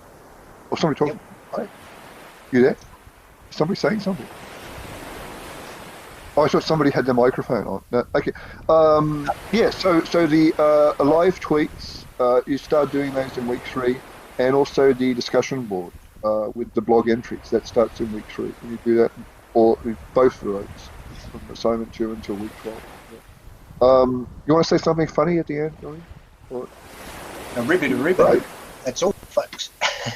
That's okay. That's all, folks. Okay, so and this will end up on Canvas, and you can actually revisit it. And what Ilya will do is actually put something funny at the end, and there's always a different kind of theme that Ilya picks for each episode in Coronavirus Corner. So and Dr. John's virtual office. So I'll be in my office on occasion. So look at your announcements or your email, and you can pop in and ask me a question or say hi. And thank you, Ilya. And thank you. All the best, guys. Yeah, see you next week. And have fun. See you next week. Bye.